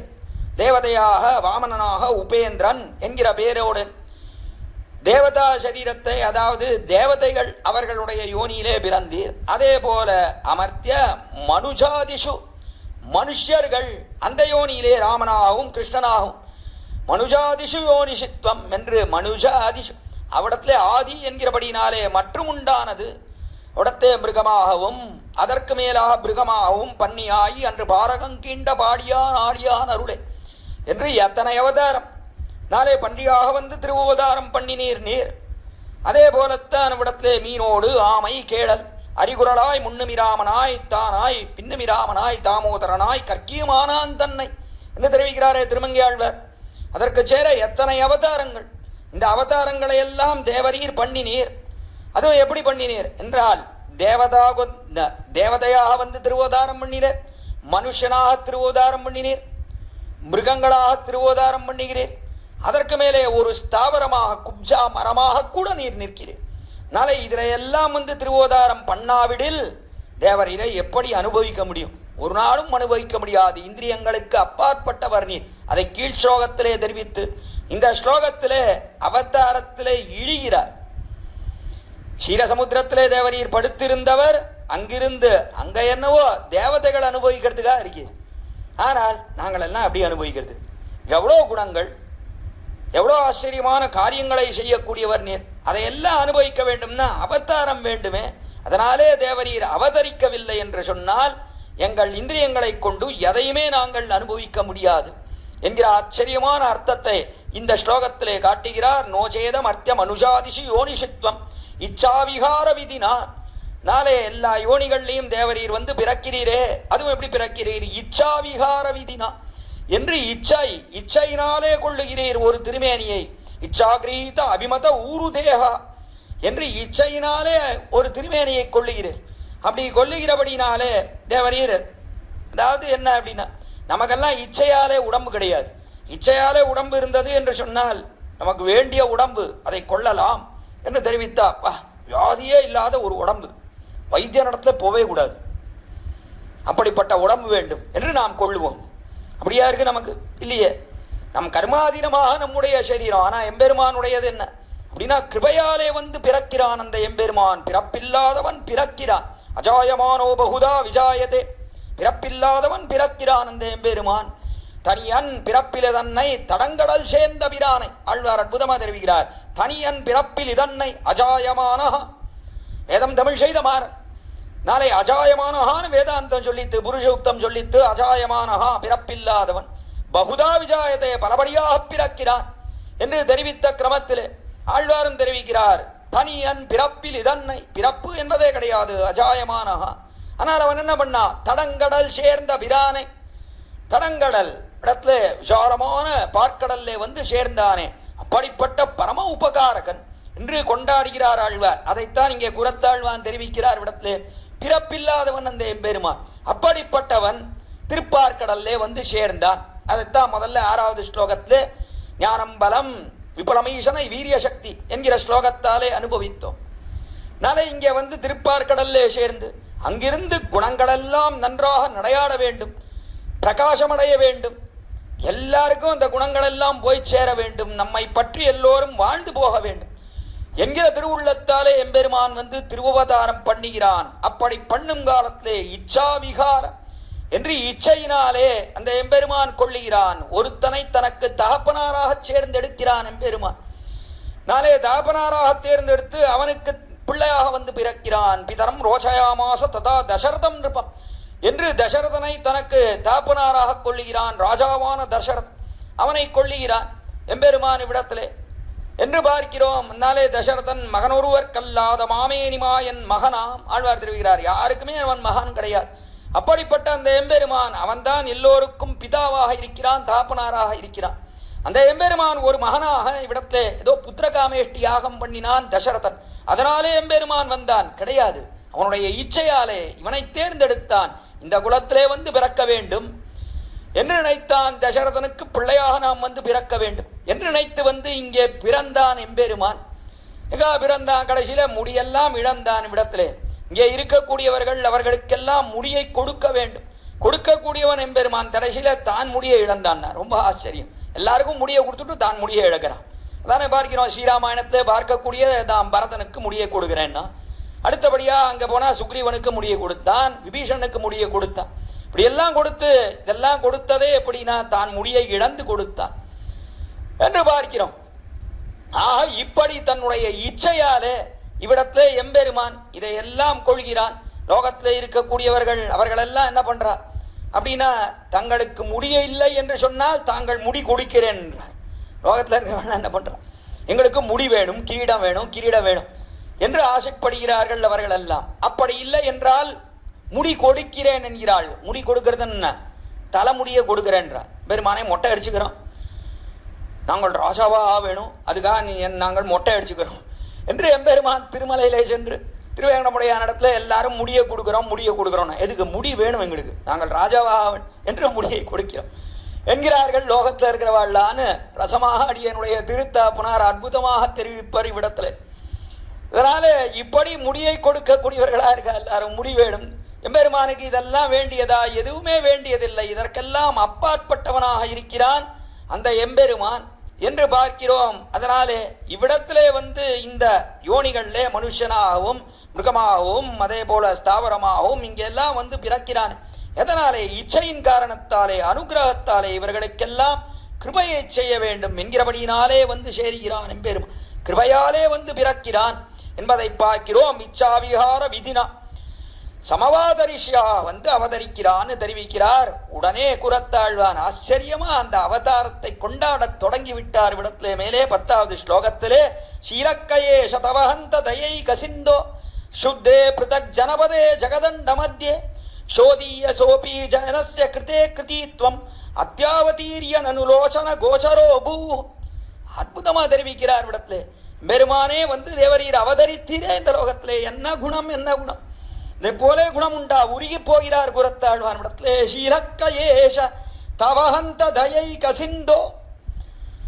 தயை கடலாக இருக்கக்கூடியவர் தேவரீர், தயை கடல். அப்படிப்பட்ட கடலாக இருக்கக்கூடிய தேவரீர் ஷீலக்கயேஷ தேவரீருடைய என்ன சீலகுணம், என்ன சீலகுணம். சீலம்னா என்ன? சௌஷீல்யம். மகதோ மந்தைசா நீரந்திரேண சம்ஸ்லேஷா சௌஷீல்யம் என்று அறப்பெரியவனானவன் மிக தாழ்ந்தவர்களுடன் தன்னுடைய நெஞ்சிலே ஒரு கபடமும் இல்லாமல், கள்ளம் கபடம் இல்லாமல் பொறையற கலந்து பரிமாறுகிறானே, அதான் சீலகுணம். ஷீலக்கயேஷ தவஹந்த தேவரிடத்திலே இருக்கே இந்த சீலகுணம்னு சொல்றது. என்ன ஆச்சரியம், என்ன அற்புதமான குணம். கௌன்வஸ்மின் சாம்பிரதம் லோகே குணவான். குணங்களை பத்தி தான் பேசுறார். 16 குணங்களை தெரிவிக்கிறார் வால்மீகி நாரத முனிவரிடத்துல. இதோட கூடினவன் யாருன்னு கேட்கிறார். அப்படி கேட்கும் காலத்துல குணவான் முதல்ல சொன்னது குணத்தோட கூடினவன்னே சொல்றார். குணவான்ன்றதே ஒரு குணம். அது என்ன குணம்னா குண்யதே புனப்புனஹா ஆவர்த்தியதே குணவான். அதுதான் குணம். என்ன குணம்? குண்யதே புனப்புனஹா ஆவர்த்தியதே. மறுபடியும் மறுபடியும் மனசுக்கு வந்து வந்து சொல்லக்கூடியது எதுனா சௌஷீல்யம் என்கிற குணம். எவ்வளவு பெரியவன்! அந்த பெருமையெல்லாம் பாராமல் மிகவும் தாழ்ந்தவர்களா நம்முடன் கலந்து பரிமாறுகிறானே, வந்து திருவதாரம் பண்ணுகிறானே, இதென்ன ஆச்சரியம்! அதைத்தான் குணம்னே சொல்லணும். குணம்னு சொன்னாலே சௌஷீல்யம் என்கிற குணம். மற்ற குணங்களைத்தான் பேரிட்டு சொல்லணும். கௌன்வஸ்மின் சாம்பிரதம் லோகே குணவான், சௌஷீல்ய குணத்தோட கூடினோம். கஷ்ய வீரியவான், அடுத்தபடியா வீரியம் என்கிற குணம் என்று அதுக்கெல்லாம் பேரிட்டு சொன்னோம். கஷ்ய வீரியவான் தர்மஜ்ஞா கிருதஜ்ஞா சத்யவாக்கியோ திருடவிரதா சாரித்ரேண ச கோயுக்தா சர்வபூதேஷு கோயிதா வித்வான்கா என்றெல்லாம் வரிசையா அந்த குணங்களுக்கெல்லாம் பேர் உண்டு. ஆனால் இதற்கு குணம்னு சொன்னாலே சௌஷீல்யம் தான். இதுக்கு குணம்னே பேரு சௌஷீல்யத்துக்கு. இதை போல குணம் கிடையாது. ரொம்ப ஆச்சரியமான குணம். உருகி போகிறார் விடத்திலே. ஷீலக்கையே சதவஹந்த தயைக சிந்தோ, தயைக்கடலாக இருக்கக்கூடியவர் தேவரீர். என்ன கிருபை, என்ன கிருபை, என்ன தயை. இந்த தயையின் காரணத்தால இப்படி பொறையற கலந்து பரிமாறுகிறீரே, திருவவதாரம் பண்ணுகிறீரே, இந்த லோகத்திலே வந்து பிறக்கிறீரே. நீர் யார், எவ்வளவு பெரியவர், அப்படிப்பட்ட நீரா இறங்கி வருவது ஆச்சரியப்படுறார். சிலக்கையேஷ தவ அந்த தேவரீர் இறங்கி வரவில்லை என்று சொன்னால் எங்களால் எப்படி அனுபவிக்க முடியும்? ஆனால் அதுக்காக இறங்கி வரணுமா? இறங்கி வேண்டிய அவசியமே கிடையாது. இந்த லோகத்துக்கு எல்லாரும் எப்படி இருக்கா, ரொம்ப தாழ்ந்தவர்களாக இருக்கிறார்கள் இந்த லோகத்தில். அதை மேலே தெரிவிக்கிறார். தயை கசிந்தோ க்ஷுத்ரே பிருதக் ஜனபதே ஜகதண்ட மத்தியே. இந்த அண்டம் இருக்கே ஜகதண்டம், இந்த அண்டத்திலே நடுவில் வந்து தேவரீர் அவதரிக்கிறீர். எப்படிப்பட்ட இடத்திலே வந்து பிறக்கிறேன்? க்ஷுத்ரே பிருதக் ஜனபதே. க்ஷுத்ரே ரொம்ப தாழ்ந்தவர்கள். இந்த லோகத்திலே இருக்கக்கூடியவர்கள் எல்லாரும் எப்படி இருக்கா, பெருமான் வந்து பிறந்தால் எல்லாரும் அடிக்கிறேன் என்கிறார்கள், உதைக்கிறேன் என்கிறார்கள், கொள்ளுகிறேன் என்கிறார்கள். இப்படித்தானே இருக்கா எல்லாரும். கண்ணபிரான் வந்து திருவோதாரம் பண்ணினான்னு சொன்னார். முதல்லேருந்து யாருமே பொறுப்பதில்லையே. கம்சன் பொறுக்கவில்லை, எத்தனை அசுரர்களை அனுப்பினான். பிற்பாடும் அவன் வந்து சேர்ந்தானே, ஜராசந்தன் பொறுக்கவில்லை. அதற்காக துவாரணை பட்டணத்தை நிர்மாணம் செய்து அதனில் சென்றான். துவாரகையிலிருந்தும் வந்து வெளியிலே யுத்தம் செய்து போகிறான். இவன் இருப்பதை பொறுக்கவில்லை. நரகாசுரன் வந்தான். அதற்கு மேலே துரியோதனாதிகள் அவரும் பொறுக்கவில்லை. அதனாலே யுத்தம் செய்கிறான் எம்பெருமான். எல்லாரும் இம்சிக்கிறார்கள் இவனை. அப்படிப்பட்ட இந்த முட்டாள்கள், மூடர்கள், அவசானந்தி மூடாக மானுஷீம் தன் ஆஸ்ருதம் பரம்பாவம் அஜானந்த மமபூத மகேஸ்வரம். கீதாச்சாரியன் ஆச்சரியமா தெரிவிக்கிறான் கீதையில். அவஜானந்தி மூடாக, முட்டாள்கள். நான் இந்த லோகத்தில் இருக்கிறவன், யாரும் என்னை அறியமாட்டேன் என்கிறார்கள். அவஜானந்தி மூடாக மானுஷீம் தனு ஆஸ்ருதம். மனித பிறவியிலே நான் வந்து ஒரு மனுஷ சரீரத்தை எடுத்துக்கொண்டு வந்தேன் என்று சொன்னார். என்னை சாதாரணமாக எல்லாரும் நினைக்கிறார்கள், என்னை யாரும் அறிய மாட்டேன் என்கிறார்கள். நான் எவ்வளவு பெரியவன், மமபூத மகேஸ்வரம், எல்லாருக்கும் தலைவனாக எல்லாருக்கும் ஈஸ்வரனாக இருக்கக்கூடியவன் நான். அப்படிப்பட்ட என்னுடைய நிலையை யாரும் மணிவதில்லையே. ஆனாலும் இடத்துல எம்பெருமான் பரவாயில்லைனா, அறியாமல் போனாலும் இவர்களுக்காக நாம் வந்து பிறப்போம் என்று நினைத்து வந்து திருவவதாரம் பண்ணீரான் எம்பெருமான். அதுதான் அவனுடைய கிருபை. ஆச்சரியமா பார்க்கிறோம். பராசரப்பட்ட தெரிவிக்கிறார், ஐயோ இந்த கிருபை நாசமா போட்டோம்னார். பட் இந்த கிருபையே வேண்டாம்னா, இப்படியா இவர்கள் மடுல வந்து பிறந்து அம்பை மார்பிலே ஏற்பது. எவ்வளவு பேர் அடிக்கிறான் பார்த்தம் சஞ்சாத்திய மாதவா என்று அர்ஜுனனுக்காக பகதத்தன் விட்ட அந்த சக்தி ஆயுதத்தை தன்னுடைய மார்பிலே கோவில் கட்டணத்திலே அல்லவா ஏற்கிறான் பார்த்த சாரதி. எவ்வளவு வடுக்கள் இன்றும் போய் திருவள்ளிக்கேணியிலே சேர்ப்பது. பார்த்தன் தன் தேர்முன் நின்னானே திருவள்ளிக்கேணி கண்டேனே, இந்திரன் சிறுவன் தேர்முன் நின்னானே திருவள்ளிக்கேணி கண்டேனே என்று பார்க்கும்படியாக அன்னைக்கு விபவாவதாரத்திலே அவனை இட்டுத்தான் இன்று அர்ச்சாவதாரத்திலே நாம் இவன் நம்மை ரட்சிப்பான் என்று விஸ்வசிக்கிறோம். அர்ச்சாவதாரத்தில் அப்படியே எழுந்தருளி இருக்கிறான். ஒண்ணுமே தெரிய மாட்டேங்கிறது. இவனுக்கு சக்தி இருக்கா? உண்மையிலேயே எல்லா சக்தியும் இருக்கு. அர்ச்சாவதாரத்திலே சர்வசக்தி யுக்தனாக இருக்கிறான். ஸ்வஸ்வாமி பாவத்தை மாறாடிக்கொண்டு நிற்கிற நிலை அர்ச்சாவதாரம். தான் சுவாமி என்பது போய் அவன் என்னவோ நமக்கு சொத்தா இருக்கிறா போல, நாம தான் அவனுக்கு சுவாமி என்கிறா போலே காட்சி கொடுத்து கொண்டு எழுந்தருளி இருக்கிறான் அர்ச்சாவதாரத்திலே. ஆனால் இந்த குணங்கள் எல்லாம் இருக்கே, எம்பெருமான் பேசினது, அவனுடைய குணங்களை எல்லாம் வெளிக்காட்டினது, இதெல்லாம் இங்கே பார்க்கிறோம், விபவாவதாரங்களிலே பார்க்கிறோம். அப்படிப்பட்ட விபவாவதாரத்திலே எழுந்தருளி இருந்த எம்பெருமான் தான் பின்னானார் வணங்கும் சோடின்னு அர்ச்சாவதாரத்திலே அவதாரத்துக்கு பிற்பட்டவர்கள் அவர்களெல்லாம் அனுபவிக்க வேண்டும் என்று அதே திருநாமத்துடன் பார்த்தசாரதி என்றும் ராமன் என்றும் இப்படியெல்லாம் கேசவன் என்றும் கோவிந்தன் என்றும் இந்த பெயர்களையெல்லாம் கொண்டு ஆங்காங்கே திவதேசங்களிலே, இடங்களிலே, கிரகங்களிலே, குடிசைகளிலே, ஸ்ரீமடங்களிலே எல்லாம் எழுந்தருளி இருக்கிறான். குடி குஞ்சேஸ்வரங்கேஸ்வரா என்று எல்லா இடத்துலையும் எழுந்தருளி இருக்கான் எம்பெருமான். ஆனால் இந்த குணங்கள் எல்லாம் இங்கே இருக்கு, விபவாவதாரத்தில் இருக்கு. அந்த குணத்தோட தான் இங்கே வந்து எழுந்தருளி இருக்கு. நாளை அந்த குணங்கள் எல்லாம் அங்கே அனுபவிக்கும்படியா இருக்கிறது. சிரக்கையேஷ தவஹந்த தயைக சிந்தோ க்ஷுத்ரே பிருதக் ஜனபதே. க்ஷுத்ரே தாழ்ந்தவர்களாக இருக்கக்கூடிய பிருதக் ஜனபதே என்று இந்த லோகத்திலே இருக்கக்கூடியவர்கள் இவர்கள் எல்லாம் எப்படி இருக்கா? பிருதக் ஜனபதே என்று தாழ்ந்ததாக இருக்கக்கூடிய இந்த லோகம்.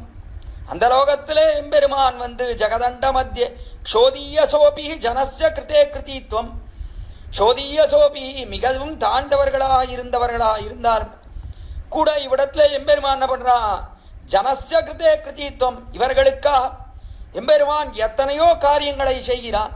உண்மையிலே அவன் எதுவுமே செய்ய வேண்டாம். கிருத்தினா எல்லாம் செய்து முடித்தவன், அவன் செய்ய வேண்டியது எதுவுமே கிடையாது. அவனுக்கு இவர்களெல்லாம் அடைந்து என்ன ஆனும், இறக்கையாவே பூர்ணனாக இருக்கக்கூடியவன். இந்த லோகத்தில் அவதரித்து தன்னுடைய குணங்களை எல்லாம் காட்டுவதோ தன்னுடைய அழகையெல்லாம் காட்டுவதோ எதற்காக? இவர்களெல்லாம் வேண்டும் வேண்டும்னு ஆசைப்படுகிறானே, எதற்காக? அவனுக்கு என்ன பூர்த்தி இல்லையா? அவன் என்ன அபூர்ணனா? இல்லையே, அவன் இயற்கையாகவே பூர்ணனாக இருக்கக்கூடியவன். அப்படி இருக்கும் காலத்தில் இவர்களெல்லாம் வேண்டும் வேண்டும், இந்த லோகத்தில் இருக்கக்கூடியவர்களெல்லாம் வேண்டும்னா இவர்களை விட்டு நம்மாலே பிரிந்து இருக்க முடியாது. இவர்களை விட்டால் ஆற்றமாட்டாதவன், தரித்திருக்க முடியாது என்ற நிலைமையில் இருக்கானே. என்ன குணம், என்ன குணம், இதல்லவா குணம். எவ்வளோ பெரியவன் சீலம் என்று அதைத்தான் தெரிவிக்கிறார்.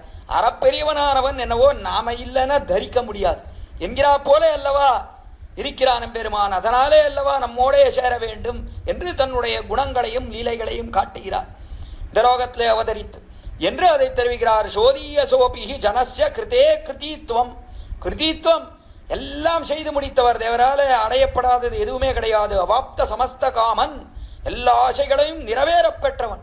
அப்படிப்பட்டவன் நாம் வேண்டும் என்று ஆசைப்பட்டு வருகிறானே. அத்ராவதீரிய நனுலோச்சன கோச்சரோ பூ, அத்ராவதீரிய இவ்விடத்திலே அவதீரிய வந்து திருவோதாரம் பண்ணுகிறான் என்பது. நனுலோச்சன கோச்சரோ பூ, ரொம்ப ஆச்சரியம் என்னன்னா எல்லாரும் பார்க்கும்படியாக வந்து சேர்ந்தானே, ரொம்ப ஆச்சரியம். ஏதோ இந்த லோகத்திலே வந்து அவதரித்தான் பெருமான் இருக்கான், நல்லா தெரியறது, ஆனால் கண்ணாலே பார்க்க முடியல. நம்ம பக்கத்திலேயே சஞ்சாரம் பண்ணுகிறா போலே ஒரு உணர்வு ஏற்படுறது, ஆனால் அவனை கண்கொண்டு பார்க்க முடியவில்லை. ஆனால் இங்கே தான் வந்திருக்கான், அவதீரியா வந்து பிறந்திருக்கிறான், இங்கே வந்து சேர்ந்திருக்கிறான், ஆனால் கண்கொண்டு பார்க்க முடியவில்லை என்றாயிருந்தான் இல்லையே. பிறந்தவாறும் வளர்ந்தவாறும் பெரிய பாரதம் கை செய்து, ஆழ்வார் உருகி போறார். பிறந்தவாறும் என்ன பிரகாரத்தில் எம்பெருமானை வந்து பிறந்தாயே, அவதீரியா இந்த லோகத்திலே வந்து பிறந்தாயே, இப்படி வந்து பிறந்தாயே. இந்த லோகத்திலே நாமே பிறவியை அருவருக்கிறோம். ஐயோ வேண்டான்னா, இன்னொரு பிறவி வேண்டான்னா, இந்த லோகத்திலே எவ்வளவு கஷ்டம், எவ்வளவு கஷ்டம், இந்த லோகத்திலே பிறக்க வேண்டாம் என்று நாம் நினைக்கிறோம். அப்படிப்பட்ட லோகத்திலே எம்பெருமான் வந்து திருவோதாரம் பண்ணுகிறான், எவ்வளவு கஷ்டங்களை அனுபவிக்கிறான். ஒருத்தன் கூட்டு இன்னைக்கு ராஜ்யம்ன்றான், மறுநாள் கூட்டு ராஜ்யம் கிடையாது, காட்டுக்கு போன்றான். காட்டுக்கு போனால் தம்பி வரான், பாதுகையும் தூக்கிண்டு போயிடுறான். தூக்கிண்டு போன பிற்பாடு பொருந்தார் கைவேல் நுதிபோல் பரல்பாய மெல்லடிக்கல் குருதிசோர விரும்பாத கான் விரும்பி வெயிலுறுப்ப வெம்பசி நோய் கூற எவ்வாறு நடந்தன எம்மி ராமாவோன்னு குலசேகர ஆழ்வார் தசரதன் பாவையிலே புலம்பும்படியாக எப்படி நடந்தான் காட்டிலே. அந்த கற்கள் எல்லாம் குத்துகிறது காலில், மெல்லடிக்கல் குருதிசோர, அவனுடைய மிருதுவான திருவடிகள்லேருந்து திருவடித்தாமரிலிருந்து ரத்தம் பிரவகிக்கிறது. அப்படியல்லவா நடக்கிறான் எம்பெருமான். காட்டிலே நடந்தானே, கடைசியிலே நடந்து போனான். அங்கு போனான் நஷ்டா அசீதா இதுஷீயம் மமா லக்ஷ்மி என்று சக்கரவர்த்தி திருமன் வருத்தமடையும்படியாக ராஜ்யாத் பிரம்சோ மனையவாச, ராஜ்யம் துளைந்தேன், ராஜ்யம் போயிட்டு எனக்கு வனத்திலே வந்து வாசம் பண்ணினேன். நஷ்டா சீதா, ஒரு ராட்சசன் வந்து சீதையும் தூக்கிட்டு போயிட்டான். அப்படிப்பட்ட இந்த லோகத்தில் அல்லவா வந்து பிறக்கிறான் பெருமான். இந்த கஷ்டங்களை நான் கூட அனுபவிப்பதில்லை. சீதையும் தூக்கிட்டு போனான், எந்த திக்கிலே போனான்னே தெரியாமல் அவளை தேடி திரிகிறான் சக்கரவர்த்தி திருமன். கடைசியிலே குரங்குகளை சகாயமாக கொண்டு அணையை கட்டி அவ்வளவு கஷ்டங்கள், அங்கு போய் யுத்தம் பண்ணி மயங்கி கிடந்து நாகாஸ்திரத்தாலே கட்டுப்பட்டு கிடந்து இத்தனையெல்லாம் ஏற்பட்ட பிற்பாடு அங்கே ராவணனை முடித்தான் என்றால் எவ்வளோ கஷ்டப்படுகிறான். நாட்டில் பிறந்து படாதனப்பட்டு மனுஷர்க்கா என்று மனிதர்களுக்காக நாம் நீச்ச பிறவிகளான நமக்கா எம்பெருமான் எவ்வளவு காரியம் பண்ணுகிறான் இந்த லோகத்திலே. நாட்டில் பிறந்து நாளை இதை நினைத்தார் ஆழ்வார். பிறந்தவாறும் அதற்கு மேலே கண்ணபிரான் பிறந்தானே, சிறைச்சாலையிலே வந்து பிறக்கிறான். இருட்டு, எங்கு பார்த்தாலும் இருட்டு. ஆவணி மாசத்திலே வருஷா காலத்திலே வந்து திருவோதாரம் பண்ணுகிறான். சிறைச்சாலையிலே விடைக்கு பிறக்கிறான். எப்படி இந்த பிரகாரத்திலே பிறந்தா, எவ்வளவு பெரியவன், என்ன சீலகுணம், என்ன சீலகுணம். இப்படி தாழ்ந்தவர்கள் எல்லாரும் அவமதிக்கிறார்கள். எல்லாரும் கடைசி பரியந்தம் என்ன சொல்றா, சாரதியை கொல்லணும், சாரதியை கொல்லணும். ரத்தியான அர்ஜுனனை விட்டுட்டார், சாரதியை கொல்லணும், அவனை கொன்றால் நமக்கு வெற்றி நிச்சயம் என்று கண்ணபிரானை நோக்கியே அம்புகளை தொடுத்தார்கள் எல்லாரும் யுத்த பூமியிலே, தர்மக்ஷேத்திரமான குருக்ஷேத்திரத்திலே என்று பார்க்கிறோம். அப்படி அல்லவா எங்கு பார்த்தாலும் வடுக்கள் நிறைந்தவனா இன்றளவும் பார்த்த சாரதி எம்பெருமான் திருவள்ளிக்கேணிலே சேவை சாதிக்கிறானே, முகமெல்லாம் சல்லடை கண்ணா தொலைத்து கிடக்கிறது. ஏன் எல்லாரும் குத்தனம் இவனை அடித்து ஒழிக்க வேண்டும் என்றல்லவா நினைத்தார்கள். இதுக்காப்பா இப்படி பிறக்கிற? ஆச்சரியம். என்ன குணம், அதைத்தான் இங்கே கொண்டாடுகிறார் ஆச்சரியமாக ஸ்ரீ குரத்தாழ்வான். எல்லாருக்கும் கண்ணுக்கு இலக்கானாய் ஏதோ இங்கே இருக்கிறான் எம்பெருமான், நம்ம பக்கத்திலே இருக்கிறான் என்று ஞானிகள் உணர்ந்தால் போராதா? அப்படி இல்லாமல் சாதாரண மனிதர்கள் சகல மனுஜனயன விஷயதா அங்கதா கீதா பாஷ்யத்தில் அற்புதமா தெரிவிக்கிறார் பாஷ்யக்காரர் சுவாமி எம்பெருமானார். சகல மனுஜனயன விஷயதா அங்கதா, எல்லா மனிதர்களுடைய கண்ணுக்கு இலக்கானாய். அத்ராவதீரிய நனு லோச்சன கோச்சரோபு, லோச்சனம் கண்ணாலே பார்க்கும்படியா அவர்களுக்கு கோச்சரமானாயே, அவர்களுக்கு கண்ணிலே படும்படியாக வந்து நின்றாயே. அவர்கள் எத்தனை உன்னை வெறுத்தாலும், அவர்கள் எத்தனை நிந்தித்தாரும், சிசுபாரன் அவ்வளவு திட்டுறான். கேட்பார்கள் கேசவன் கீர்த்தி அல்லா மத்தும் கேட்பரோ கேட்பார் செவிசுடு கீழ்மை வசவுகளே வையும் சேட்பாட் பகம்பளவன் சிசுபாலன் என்று சிசுபாலன் அவ்வளவு திட்டுறான். யாருக்கும் பொறுக்க முடியல. பகவானை நிந்திக்கணும்னு ஒருத்தன் இருந்தாலும் அவனாலே கூட பொறுக்க முடியாதபடியா நிந்திக்க கூடியவன் சிசுபால். இந்த திட்டெல்லாம் வாங்கிட்டு இங்க நிற்கிறையே எம்பெருமானே, அவன் கண்காணும்படியாகவும் நிற்கிறாய், அவனையும் கடைசியிலே சேர்த்து கொண்டாய். உன்னுடன் என்ன ஆச்சரியம், என்ன கிருபை என்று உருகி போய் தெரிவிக்கிறார் இடத்திலே குரத்தாழ்வான். அற்புதமான ஸ்லோகம் இது. இதுக்கு மேலதான் அவதாரங்கள். 11வது ஸ்லோகம் தொடங்கி பெருமானுடைய பெருமையெல்லாம் மேலே தெரிவிக்க தொடங்கினார் குரத்தாழ்வான்னு பார்க்கிறோம். என்ன குணம், என்ன சீலகுணம் உருகி போகிறது இவ்விடத்திலே. இதை நினைத்தால் ஷீலக்கையே சதவஹந்த தயை கசிந்தோ சுத்தே பிருதக் ஜனபதே ஜகதண்ட மத்தியே க்ஷோதீய சோபி ஜனஸ்ய கிருதே கிருதித்வம் அத்ராவதீரிய நனுலோசன கோச்சரோ பூ. ஆச்சரியம், என்ன சீலகுணம், எல்லோரோடும் கலந்து பரிமாறுகிறாயே பெருமானே, ரொம்ப ஆச்சரியம். நான் குகனோடும் கங்கதன்னில் சீரணிந்த தோழமை கொண்டதுமோர் அடையாளம் என்று தெரிவிக்கிறாரே பெரியாள். குகனோடே கலந்தாய், அதற்கு மேலே அதுவும் எப்படி கலந்தாய், என்ன சீலகுணம், அவனோடே கலந்தாயே, எப்படி கலந்தாய், என்ன ஆச்சரியமா கலந்தாய். அவனோடே கலப்பதிலே ஒரு குறையும் இல்லாமல் உம்பி எம்பி என் ஒழிந்திலை என்று அவனை தம்பியாகவே கொண்டல்லவா கலந்தாய். அதற்கு மேலே சுக்ரீவன் அவனை தம்பியாக கொண்டாய், அதற்கு மேலே ஸ்ரீ விபீஷணாள் அவனை தம்பியாக கொண்டாய் என்றெல்லாம் இப்படி அவனுடைய சீல குணம் இருக்கே, அதுக்கு முடிவே கிடையாதுன்னா அந்த சீலகுணத்தை காட்டும்படியாகத்தான் இங்கே எல்லார் கண்ணுக்கும் இலக்காக நின்றான் என்று ஆச்சரியமா தெரிவிக்கிறார். இந்த குணத்துகளையெல்லாம் அற்புதமா மேலே பலபடியாக பேசுகிறார் சிவகுரத்தாழ்வான். அங்கே மேலே உண்டான குணங்களை நாம் அனுபவிக்கலாம் இவ்விடத்திலேயாக. இந்த 5 ஸ்லோகங்களாலே, முதல் 3 ஸ்லோகத்தாலே, அதாவது இவ்விடத்திலே ஞானம் பலம் விபுலமீசன சக்தி தேஜகா என்று இவ்விடத்திலே தொடங்கி அந்த ஸ்லோகம் தொடங்கி மேலுண்டான 2 ஸ்லோகங்கள், அந்த ஸ்லோகங்களாலே இவ்விடத்திலே கூறத்தாழ்வான் ஆச்சரியமா எம்பெருமான் விபவாவதாரத்துக்கு நாத்தங்கால் போலே இருக்கக்கூடிய இடத்திலே வியூகமூர்த்தி ஆக எழுந்தருளி இருக்கக்கூடிய அவனை கொண்டாடினார்.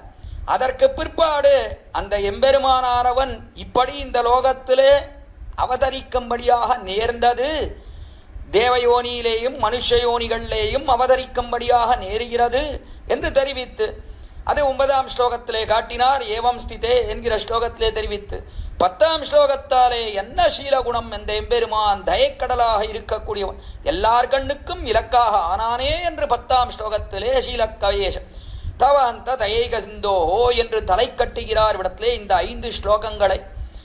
இப்படிப்பட்ட ஆச்சரியமான 5 ஸ்லோகம், அதிமான ஸ்லோகம் ரொம்ப போக்கியமாக இருக்கக்கூடியது. அதனாலே கால அவகாசமும் அதிகமாயிற்று, அதை என்னை பொறுத்தரவ வேணும் கோஷ்டியார் என்று தெரிவித்து இப்படிப்பட்ட ஆச்சரியமான ஒரு அனுபவத்தை அடியனுக்கு ஏற்படுத்தி கொடுத்த நம்முடைய ஸ்ரீமத் வேதமார்க்க பிரதிஷ்டாபனாச்சாரிய உபயவேதாந்த பிரவர்த்தகராய் பரமஹம்ச பரிவ்ராஜக ஆச்சாரியராக எழுந்தருளி இருக்கக்கூடிய எதிகுரி எதிராஜ நாராயண ஜீயர் சுவாமி திருவடித்தாமரைகளிலே சென்னி சேர்த்து கவம் குறித்து பல்லாண்டு என்று அவர் திருவடித்தாமரைகளுக்கு பல்லாண்டு பாடி, அதே போல இதையெல்லாம் செப்பனை நடத்தி வரக்கூடிய எம்ஓபி வைஷ்ணவா சேரிட்டிஸ் அப்படிப்பட்டவர்கள் அவர்கள் அனைவருக்கும் அடியேனுடைய கிருத்தஜதையை தெரிவித்து, முக்கியமாக சிவவே வெங்கடகிருஷ்ணன் சுவாமி அவருக்கு அடியேன் தலையெல்லால் கைமாறிலேனே என்கிற கிருத்தஜத்தை தெரிவித்து, இத்தனை அர்த்தங்களையும் அடியேனுக்கு உபதேசித்த அடியேனுடைய திருத்தகப்பனார் அவருடைய திருவடித்தாமரைகளுக்கு அடியேன் பல்லாண்டு பல்லாண்டு பல்லாண்டு என்று பாடி, அவர்கள் திருவடித்தாமரைகளிலையும் அடியேன் தலையெல்லால் கைமாறிலேனே என்கிற கிருத்தஜதையை தெரிவித்து அமைகிறேன். குற்றம் குறைகளை க்ஷமிக்க பிரார்த்திக்கிறேன். ஸ்ரீமத்தே விஸ்வவித்தாரிய மனோநந்தன ஹேதவே நந்தநந்தன சுந்தரியை கோதாயை நித்தியமங்கலம். ஸ்ரீநகரியாம் மகாபுரியாம் தாம்பரபர்ணியுத்தர ஏதடே ஸ்ரீதிந்திரணீ மூலதாம்னே ஷடகோபாய மங்களம். ஸ்ரீமதே ரம்யஜா மாத்ருமுனீந்திராய மகாத்மனே ஸ்ரீரங்கவாசினே பூயாத் நித்யஸ்ரீர் நித்யமங்கலம். ஆழ்வார் திருவடிகளே சரணம், எம்பெருமானார் திருவடிகளே சரணம், குரத்தாழ்வான் திருவடிகளே சரணம், ஜீயர் திருவடிகளே சரணம். ஒரே ஒரு முக்கியமான விஷயம், இந்த அர்த்தங்களெல்லாம் அற்புதமாக அடியனுடைய திருத்தகப்பனார் தெரிவித்தார். இருந்தாலும் அதற்கு மூலமாக இருக்கக்கூடியது என்று சொன்னால் காஞ்சி சுவாமி, அதாவது சிவவே பிரதிபாதி பயங்கரன் சுவாமி, அவர் அற்புதமாக இந்த அர்த்த விசேஷங்களை எல்லாம் தம்முடைய உரையிலே காட்டி இருக்கிறார். இது காட்டினபடினால்தான் இவ்வளோ அர்த்தங்கள் நம்மாலே நிரூபடியாக சொல்ல முடிகிறது இவ்விடத்திலே. நாளே அப்படிப்பட்ட அந்த சுவாமியினுடைய திருவடி தாமரைகளிலே அடியேன் தலையெல்லால் கைமாறிலேனே என்று தெரிவித்து அமைகிறேன். குற்றம் குறைகளை க்ஷமிக்க பிரார்த்திக்கிறேன். பற்பமெனத்திகள் பைங்கழலும் தன் பல்லவமே விரலும். பற்பமென திகழ் பைங்கழலும் தன் பல்லவமே விரலும். பாவனமாகிய பைந்துவராடை பதிந்த மருங்கழகோ. பாவனமாகிய பைந்துவராடை பதிந்த மருங்கழகும். முப்புரி நூலோடு முன்கையில் ஏந்திய முக்கோல் தன்னழகும். எப்பொழுதும் யதிராசன் வடிவழகு என் இதயத்துள்ளதால். இல்லை எனக்கெதிர், இல்லை எனக்கெதிர், இல்லை எனக்கெதிரே.